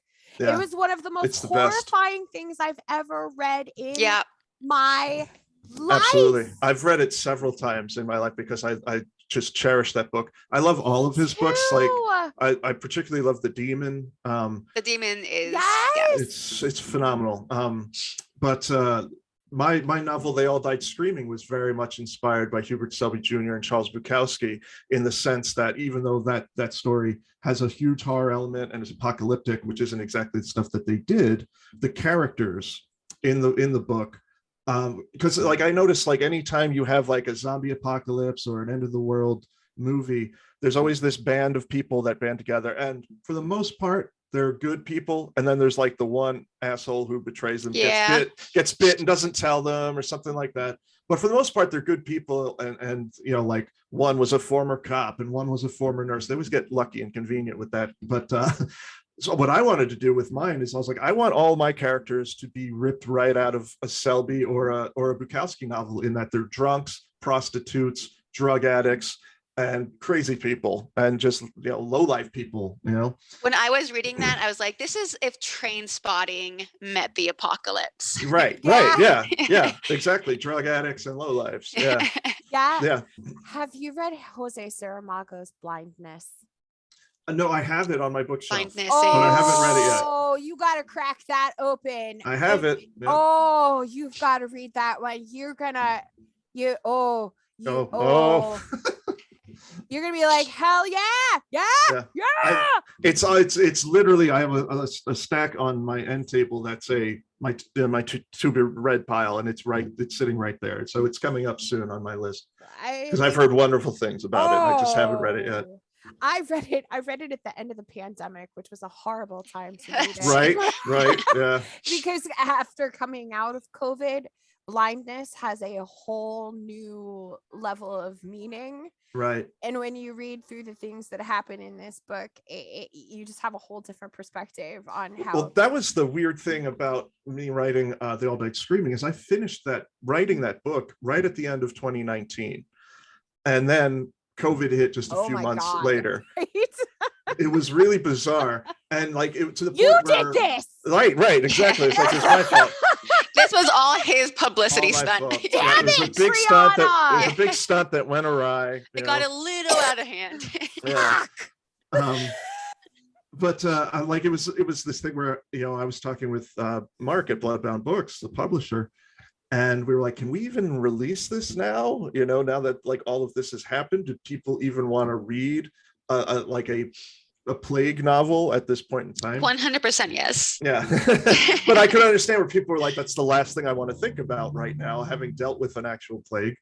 But I mean, They All Die Screaming isn't necessarily a plague. It's left kind of ambiguous if it's passed virally or what. It just happens. People if those of you listening may not have read it, people just start screaming and they can't stop. They just go more and more insane because they can't eat, they can't sleep. They just go crazier and crazier until they kill themselves or do worse things because they've gone nuts. But it's like there's hints of it being involved in that it's some kind of virus that was buried under the ice, and now after global warming, a lot of these old things, old viruses are being released. Then that's actually based in reality. Like they've noticed different types of anthrax in deer and stuff that have died and been buried on the ice, and now that it thaws, it comes out, and it's like, we can't even handle these strains. These things keep me up at night. Like right. that, this is like, I will go into black holes researching, like, what are they discovering? What's waking up? What is thawing? Well, that's what I wanted to do with mine, is I wanted to like, I never really clarify exactly what it is, but there's a lot of belief in, from, professionals and stuff, fictional characters in the book that are like scientists and other, biologists and stuff that believe that that's what caused it, because I wanted to incorporate that into my story, because I found that fascinating and terrifying, that's happening. Yeah, the ambiguity in all of it is so good, because it's also a lot of horror, or like apocalypse horror, not all of it, but a lot of it kind of gives you an overview of like the start, kind of the middle, and you get a sense of what's going on for the most part. But here we don't know. Like, we are following a few characters in a snapshot of something very bizarre, and then we are left with absolutely really no answers. And I know it's not necessarily, it actually scared me, because just like the idea of sitting in your living room and hearing that scream, like that distant scream, and then all of a sudden the world kind of falls apart around you, and your neighbor can just start doing it, somebody in your group can just start doing it, and like that loss of complete control is what just set me on edge. It was done so well. Awesome. I appreciate that. It couldn't have come at a better time, actually, because quarantine, and we all went into isolation, and we all got isolated from each other, and it legit drove a lot of people like straight up mad, straight up crazy. I know. And so it almost ended up being a great allegory for what was actually happening. Unfortunately, society reacted to a real plague, much like they did in my book. Right? It's all those psychology books you read. You just damn knew. Damn it. I didn't want this to really happen. Sonja, hit it with your last question, and then we will move on to our second half. That's right. I thought of these questions. All right. I'm excited. Which is why I'm reading them off a piece of paper. On a lighter note, let's talk TikTok. You've really embraced the medium in a way that other authors really haven't. And Marian and I were joking about, you are the king of horror thirst traps at this point. And I think like Trap Triana. And I know a lot of authors were like, they would talk to us about like, we want to get into it, but we don't really know how, or like we don't know how to find our footing, and all of a sudden you were just like, I'm here, here's my axe. It just kind of happened. I didn't seek out that.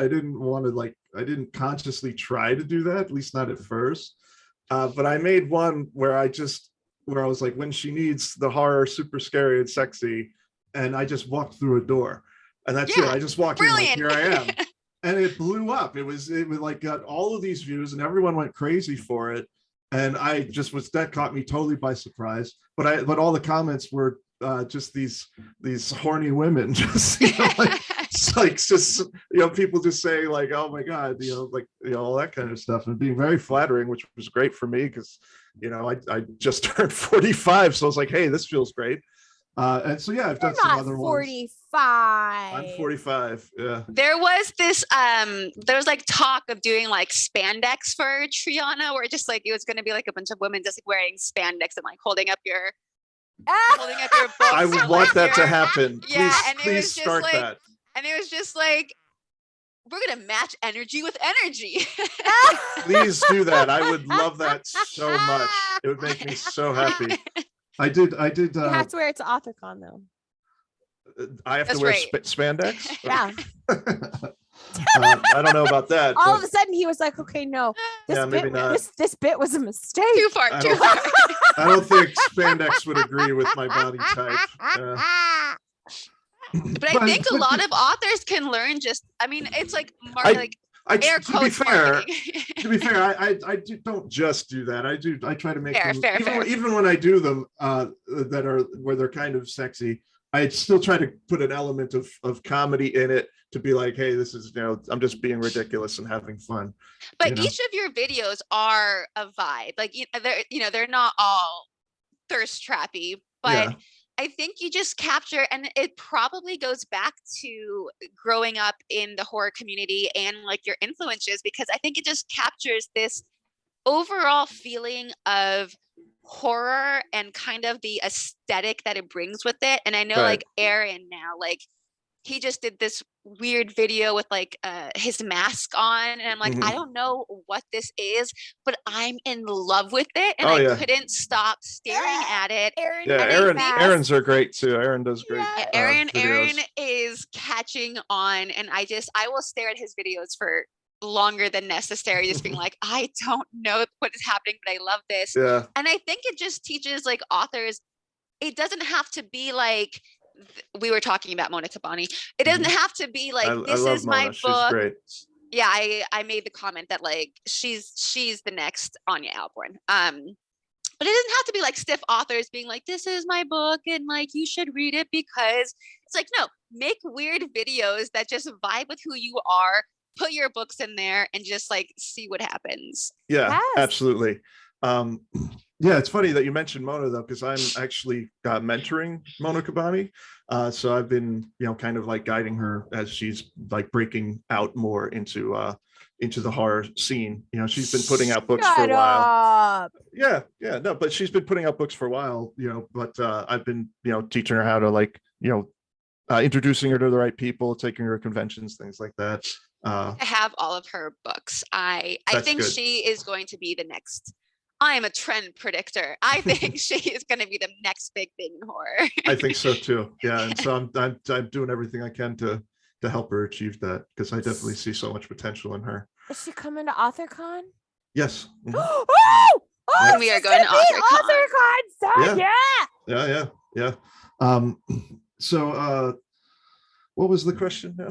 Like we have to backtrack. Do we have a question? I'm sorry, Marian. I'm messing everything up. I got sidetracked when you brought up Mona's book. Tell us about the value you find in using TikTok as a social media tool and what impact it has potentially had for you in regards to marketing and exposure. That's the question. A lot of y'all were just leaning on TikTok to have folks like Sonja and myself talk about your books. Baker reads, Captain Crippy, Tessa Act reads. Can you talk about my book on TikTok?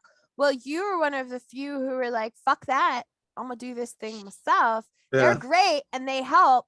I love it. Put myself out here. No, I love, like I said before, I love you all for doing that. It means the world to me. And books like Riverman really gained a lot of its notoriety and their popularity because of you guys. So I really love and appreciate everyone who does reviews and does fun videos and Instagram posts and whatever. For me, I kind of avoided TikTok for a while because I just was like, I'm like we talked about, like reaching out to like and talking with the fans. I love to do that, but it's also time consuming. I get a lot of messages from people, and so for me, I was like, I already have Facebook and Instagram, and it's a lot to keep up with. So I didn't want another social media platform. But then Aaron, because he's younger than me and smarter in a lot of ways, was like, no, dude, check this out. Look at how many, and like he pulled it up, and I didn't even have an account yet. And he showed me that like the hashtag with my name was like 20,000 hashtags. And I was like, holy shit. And then when I went on there, and that was the other thing, is I had a lot of readers reach out to me and tell me that they discovered me on TikTok from other people, reviewers talking about me and talking about my books. So I was like, well, there's definitely like a big reader audience here, so I should be there. And so then I went on, and then I just started experimenting with how it works and trying different things. And there are certainly tricks that Aaron has taught me in as far as getting more views. He certainly gets more views than I do, but the more views thing, or it's like there's tricks to it, like making it super short and making it so they can't read it all the way, so they have to watch it again. And to me, that's just not as fun. Like, if I'm going to do this, I want to do it more creatively. I'm not saying Aaron's not creative in the way he does stuff. He does great videos, but I'm just saying, as opposed to the gimmicks that can be used, I like to do things just my own way and just make creative stuff. And if I'm not having fun doing it, I'm like, why am I even doing it? I haven't been on there as much in recent weeks because I've just been really bogged down with projects. But I will continue to make my crazy and sexy videos. One of my most popular videos recently, within the last few months, was just the one I did of Night Stalkers, where I didn't even say shit. Yeah. I just showed Night Stalkers and threw some Walker Brothers behind it and threw some effects on there, and people were like, what is Yeah, this? to be honest, you have no idea. Like that, like you have no idea what's gonna take off on that stupid clock app. No, you don't. It's great it's great that you mentioned Walker Brothers too, because Scott Walker is my absolute favorite musical artist. Like no contest, he's my absolute favorite. I love him. I love the Walker Brothers. I love you and I Scott could be Walker. siblings. I know, right? Like why? Common. Like you need to leave your husband. You just need to come there. You don't want all of these kids. No, but you can leave the kids with They can him. stay in the house. Like I feel like we were separated at birth. I know, right? I know, it's crazy. We could be related. And that means I have a musical recommendation for you after this, if you haven't already. Sure. All right. It's very Walker Brothery. Oh, I love that. I love spooky crooners like Brian Ferry and Nick Cave. Oh my God, Brian! I love Brian Ferry. Love him. I fall asleep to Nick Cave all the time. Yeah, he's the best, right? They're the best. Ultravox. I can't even. Ultravox, yeah. Yeah, Nick Cave.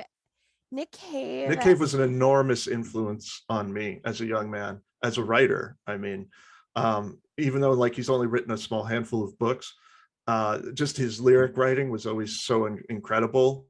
That when I first discovered him, I was like 18 or something, and he was a huge influence on me as a young writer. Absolutely. His capacity for the analysis of grief, and human nature.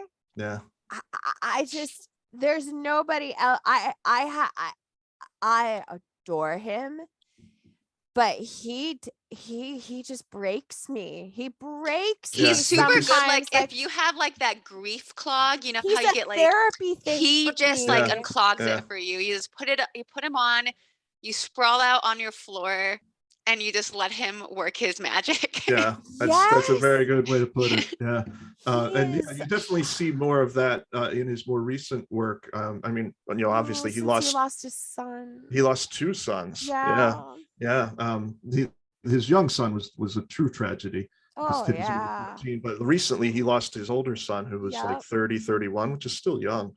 But no, back when I was first got into him, it was back in the 90s when he was doing albums like Let Love In and Murder Ballads and stuff like that. It was like very horror. Murder Ballads is so good. Yeah, but they were like more horror themed, and now like his stuff, and I love it. I like his newer stuff better than his older stuff. But like now his stuff is much more about the human heart and definitely the grieving process. Oh yeah. Like with albums like Carnage and Ghosteen and stuff like that. Yeah. Oh my God. I remember being 16 and getting all at the same time. It was Nick Cave, Tori Amos, Boys for Pele, and PJ Harvey. Oh yeah. PJ Harvey, yes. Yeah, I used to like PJ Harvey too. And I just went like full on sad girl. Yeah, PJ Harvey's like somebody I will like cite every few years and just come back and into take my all life. the toxins out of me, please. Right. I'm kind of like that with the Swans, or just Swans. Like I always want to call them but it's just Swans. Whenever I'm in one of my darkest moods where I'm just like filled with sadness and hatred, it's like, okay, it's time to go back. It's time. Time to put some Swans on. It is time. It's so good. And listen to like Love Will Save You. And Yeah. stuff like that. Yeah. Sisters of Mercy. Oh God. Now you're talking like real goth. Yeah. I'm like they even have a song called Marian. I hear you calling, Marian. Like that's where I'm going. I I'm know that going song. straight back to my Sisters of Mercy. A friend and I go to a bunch of like classic like goth concerts, and like so little good. blonde haired me is like in the corner being like, yes. Yeah. I know. I've had many, being a horror person and everything. I like some goth music, and I've had many hardcore goth friends that I don't go to clubs much anymore. But when I was younger, maybe like 10 years ago, they would take me to these goth clubs, where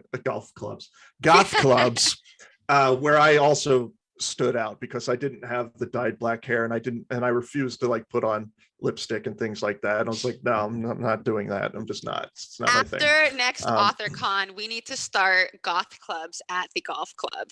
Yes. We need to find the closest. Mini goth. Yeah. Mini goth. We'll play mini goth. Yeah. Oh my god, mini goth. But yeah, I totally stood out because like here I was like really into bodybuilding and stuff, and I usually wear like jeans and a flannel and boots, and so I did not fit in with the guys wearing leather man skirts and stuff. Yeah, I didn't You fit were in. like the Chuck Grunge kid. It's like there's lumberjack goth. You can start lumberjack goth. It was kind of like inserting Ron Swanson into like Twilight or something. Yeah. That's like that. fantastic. Yeah, Like, but I have a tattoo. I gotta get you guys into Amigo the Devil. If you haven't been listening to Amigo the Devil, he's just send me a list of stuff. Just message me and send me a list of stuff. I'm happy to check out new stuff. Vibe where like it's music that's more therapy than anything, but it's also humorous and insightful, but it's very horror themed songs about serial killer, like murder ballady-esque, but at the same time like God, I'm kind of like and have been for a long time, very much obsessed with like old murder ballads, too. And like I've created whole playlists of just old stuff, some of it's like from 100 years ago, just these old folk ballads and stuff about murder, and certainly Mississippi Delta blues music, which played an enormous role in Gone to See the Riverman, in inspiring it. And I listened to that music pretty much exclusively while writing that book. I listened to Junior Kimbrough, R.L. Burnside, Robert Johnson, Coco Taylor, like there's some of this old dark Howlin' Wolf, some of this just old dark stuff where you listen to through the page for sure. Thank you. Yeah. That was like the type of music that created the character of the Riverman, these old blues songs that are literally about murder and killing and I pulled together like reading playlists for like the podcast on Spotify, and I have a Splatterpunk Murder Fest one, and a lot of it is like old Delta blues murder songs. There's not enough. I wish there would be a revival. I know, right? People were like, there's not enough death metal, and I was like, the death metal is not what's scary. No. It's I agree. It's I'm much more murder ballads. Like I'm much more creeped out. I'm much more creeped out by like Where Did You Sleep Last Night and Banks of Ohio than I am by like Hammer Smashed Face or something like kind of metal is just for like lifting weights. Like that's Well, I love metal. I absolutely love metal. I grew up on metal, but I agree that like the death metal music doesn't creep me out that much because it's so over the top. That to me it's more fun. It's like no matter what they're talking about, like you take these lyrics about like I ate her guts and sacrificed her to Satan, blah blah blah. I'm like, yeah, that's cool and I enjoy it. But it doesn't freak me out because it's so over the top. Whereas you listen to these old murder ballads and you're like, wow, this was inspired by someone who really went down to the river and killed somebody. That this actually happened in history, and then people wrote these songs about it happening. And they're filled with dread. Like it's just you don't need the screaming, like the slow, like methodical. It's just like, I love this. I'm not gonna sleep tonight, but I love this. You listen to some old Leadbelly and they're the musical. You listen to old Leadbelly and you'll just be freaked out. Yeah, it's very creepy. Yeah. It's the same. It's like death metal is musical splatterpunk, and the murder ballads are the musical transgressive subversive fiction. Right.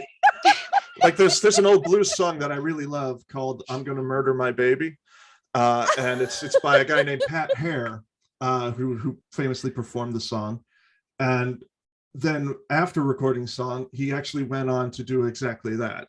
He went on to actually murder his girlfriend and murder a cop who came to investigate the murder of his girlfriend. So it makes it all the more freaky when you listen to the song. And he's like, I'm gonna murder this woman because she's running around on me, drives me nuts. And then he actually did that. There are other ways to handle that, but okay.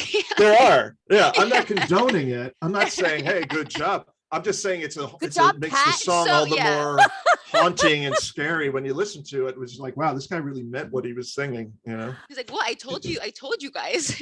Yeah. I'll send it to you guys. I'll that's some, definitely something that I want to stuff. listen to. Oh my God. Right. I just found it on Spotify and I'm adding it to our Splatterpunk playlist right I'll send you my murder ballads playlist that I have on Spotify. Yes. Official murder ballads put together by Kristopher Triana. Oh my God, yes, There you I'm gonna go. add it to our list. All right, I'll send it to you. Oh my God, hell yes. I might reproduce it. I love how excited you get about everything. I really do. Right? Yeah, like how are you? You're pregnant and I'm not, and you have 10 times the energy that I have. I think so good for you. It's probably just a little bit of hypomania, honestly. I don't know. I'm a Gemini. I don't know. That's why I need you at social settings, like offset my fear of existing. Yeah. That's the funny thing. Like Sonia and I aren't that too different. Like I can do the extrovert thing, but I can only do it for a while. And by like 5 o'clock at night, I'm like, if another human being talks to me today, I swear to God, Yeah. I'll fucking kill myself. I always try to be the hell alone. I always try to be nice and friendly, and I enjoy seeing people, talk to people, but I live a very, very reclusive life. I live alone in a house with, I live with Bear, but it's just Bear and I, and I live in a house on 3 acres of land in the middle of the woods, and there'll be several days that go by where I don't see another person. I'll text people and stuff, but where I won't see or talk to another person or even leave the house, for days on end. Yeah, my social circle includes Cupcake the bear, Scar Tissue. What was that first one? Cupcake the bear. She's a little black bear that comes to the house. Nice. Scar Tissue is a woodchuck that lives under the house that has this like massive scars along its back, and several squirrels that I have named.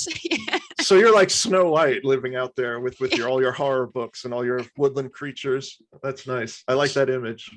I would like to meet Scar Tissue. I'm Scar Tissue is definitely cool. coming to the murder cabin. Anytime, tell me when.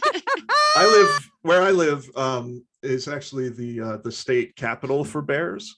And I see them all the time in my yard and around the property, black bears. And about 2 springs ago, I had a mama bear with 2 cubs that were in my yard. They're the most dangerous too.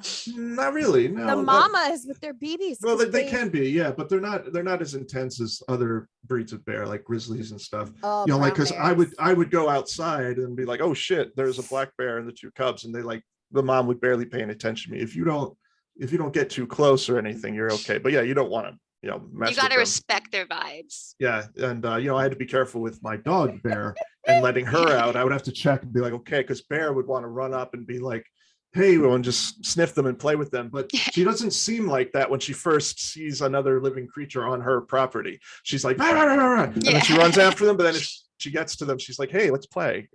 I got this cool stick. Yeah. I'll share it with you. She once chased a flock. A serious flock. There must have been at least 20 of them. A flock of turkeys off the yard. She just Turkeys don't fuck around. They don't. I was worried for her because I was like, no, turkeys will hurt you. But the turkeys just took off. They were too scared of her, and they ran away from her. Thank goodness. Good thing they weren't geese. Geese don't back down. Yeah. Well, turkeys don't either. Yeah. But murder luckily, birds. Because the if I see turkeys on hikes, I back off. Yeah, I see them all the time. But yeah, Bear is definitely a wuss. Like, she sounds scary, and I like that when people like are near the house or come to the house. She barks and she sounds like a terrifying attack dog. But she's the biggest weenie when anything remotely scary happens. I love it. Yeah, she's a little precious baby. Oh, she's so good. She's such a good girl. Thank you. Yeah, She did that on her own, Triana. You don't get to take credit. Doesn't matter that you were a dog trainer. No, it doesn't matter that I trained her. Yeah. Oh, I appreciate that you don't mind my teasy jokes. All right, not at all. guys, we are going to take a very, very brief break, and then we are going to come back and we are going to hit Kristopher Triana with our season 2 rapid fire 4 questions. Oh I'm boy. just telling you right now, they're fucking ridiculous. Okay. Sweet. Good. All right, Good. here we go.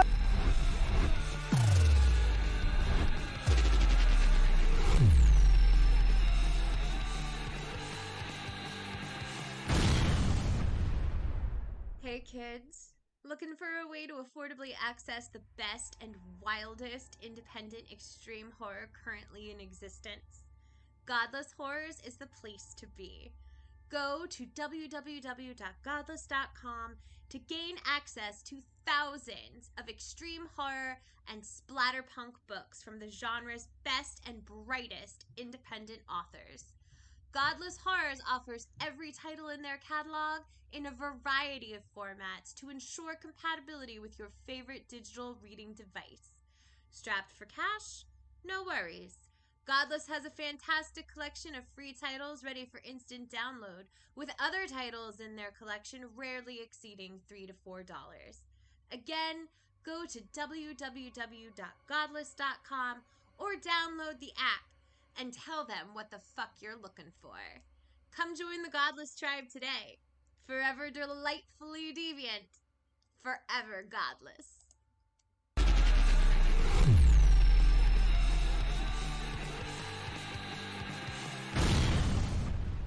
All right. Here we go. This is the rapid fire for Kristopher Triana. You get 4 questions, 4 answers, 0 time to think ahead, and we need an answer immediately or there will be dire consequences. Oh shit. Okay. We're taking Bear. And there think may so. or may not be murder involved. Oh shit. You're gonna murder me? Not before we put the life insurance policy on you, though. That's a good call. That's a good call. Thank you. All right. Okay. So Okay. let's do it. do it. Sonja, hit him with the first question. Okay, we're taking this back to the schoolyard. What's your favorite dinosaur? T-Rex, I guess. I know it's a generic answer, but I think every little boy likes the T-Rex best. Maybe kids like raptors and stuff more now after Jurassic Park, but we didn't even know what raptors were when I was a kid. So This is one of my emotional support megalodon teeth that I chew on when I'm nervous. oh, nice. That is very cool. You chew on that. You I chew nibble, on the nibble, metal. lightly nibble. I love you so much. I have a collection of dinosaur bones that I put in my mouth. And I chew on them. I love it so much. That is fantastic. Triana, Yes. if I sat you down and I put an explosive collar on your neck, battle royale style, and I told you had 30 minutes to write a book for my kids who are aged 7 and almost 10, or the collar would explode and your head would blow up, what would that children's book be called and what would it be about? Shit. Well, yeah, I would definitely try to write it. How long does it have to be? If I only have 30 minutes, you said? My kids their attention spans aren't great. So How old are your kids? 7, almost 7 and almost 10. Okay. I would probably write it about some kind of monster who lives in the woods who all the kids are scared of, and then it turns out that the monster is actually nice. That would probably be along the lines of something I would write. What do you think you might call it? The Monster Who Was Scary But Turned Out to Be Nice by Kristopher Triana. I like it. It's good. Oh, the murder ballad. An American murder ballad.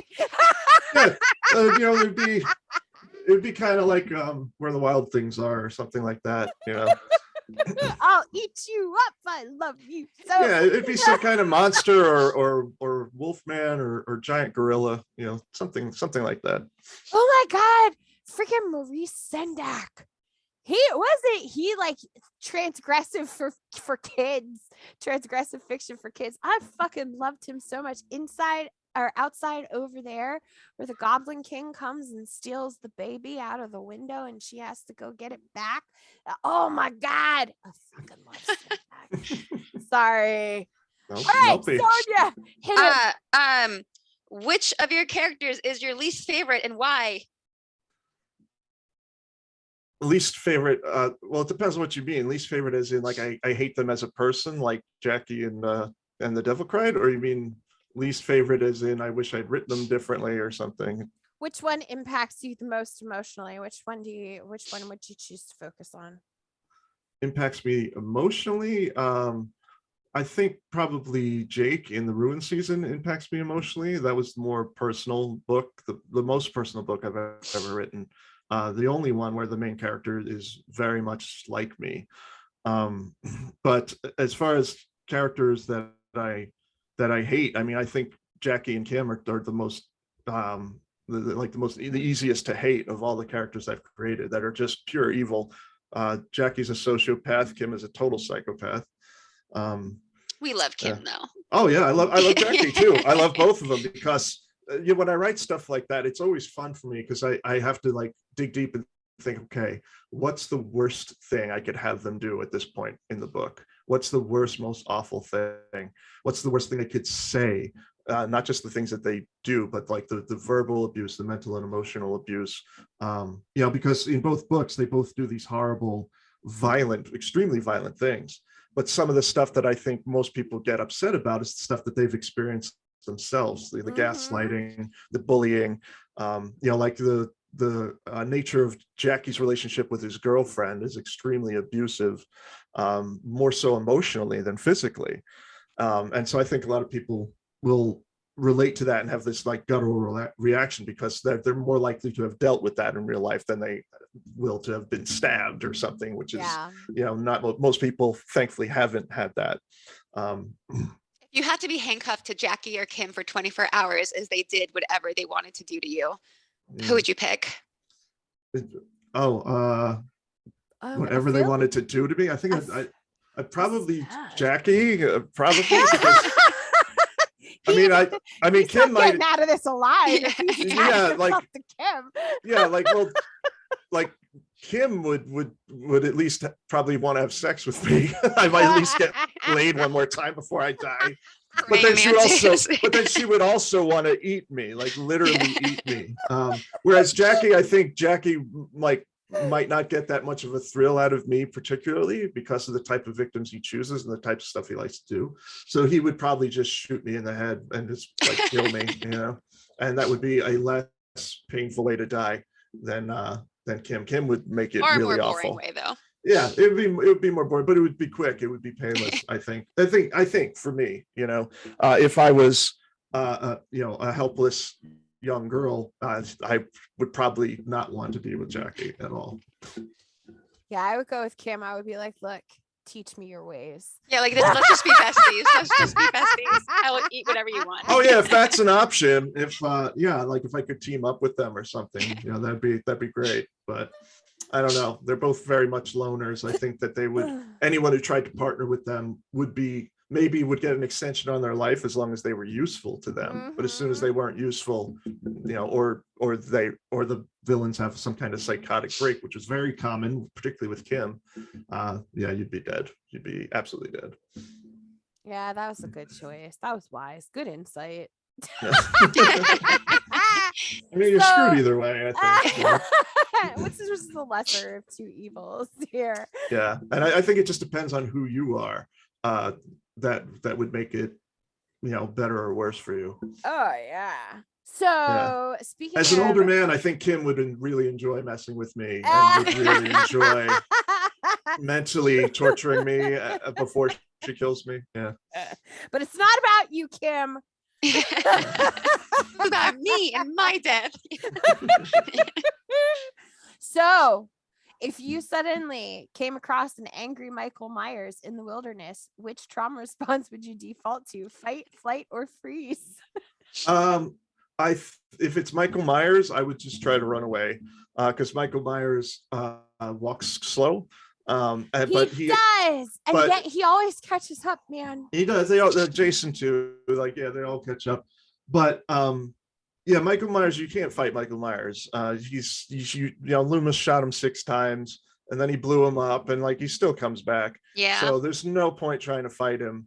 You just have to run away. Yeah, I try to run away and hide. Yeah.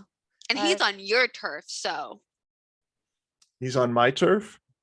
Sonja, all turf is Michael Myers. That's so. that's fair. I have his mask right behind All me there. things Yeah. belong to Michael Myers.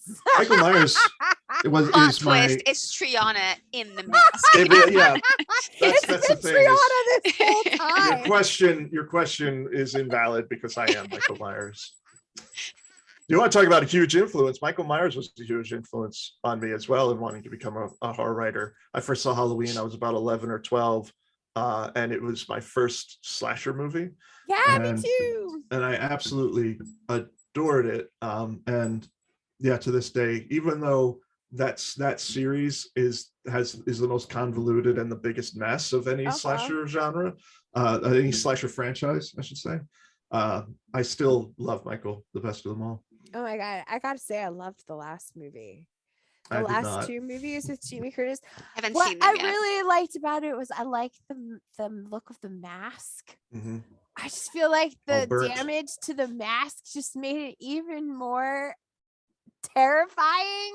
And I was like, that was a good visual move. They're- I like that. To me, they're definitely not the worst Halloween movies we've ever seen. They're not the worst, but they're just not very good to me. I don't really care for them, but I haven't really liked them since in about 30 years. So like the first 4 Halloween movies I really like, and then after that they start to taper off. Like 5 and 6 have some elements that I like, but then after that it just gets crappier. And then Oh I my God. absolutely despise the Rob Zombie ones. I hate them so much. Yeah. So yeah, I absolutely despise those movies. They're like, if there's one movie in the world that I hate, it's those 2 Halloween movies he made. They're like top of the list things that I hate in movies. Yeah. So That's amazing. I have to ask you more about that at some point in time. Now I need to know more. Well, congratulations, Kristopher Triana. Oh, You thank have you. successfully survived the test of the rapid fire 4 this time. That was intense. He's You done. also successfully survived your interview with us. I know. So made it. congratulations. That's much scarier than running from Michael Myers. Oh yeah, good. Intense. Again, good insight. Yeah. So if people would like to contact you, follow you, figure out the best way to know about what's going on with you and your Mhm. books, where's the best place for them to find you? Yeah, if you can find me on all the social media platforms, just type in my name and I pop right up. It's Kristopher with a K, Kristopher, last name Triana, Triana. And that's what I use for all my handles. Oh, except for Twitter is Coyote Chris, Coyote with a K, after my book, The 13th Coyote. So yeah, you can find me at all of those. And I do have a website, ChristopherTriana.com. I don't do a lot with it because most people don't visit websites anymore. But I do have a store as well, which is trianahorror.com. And that you can get just about all my books. You can get them signed by me. I'll personalize them to you. So you can buy those directly from me if you want.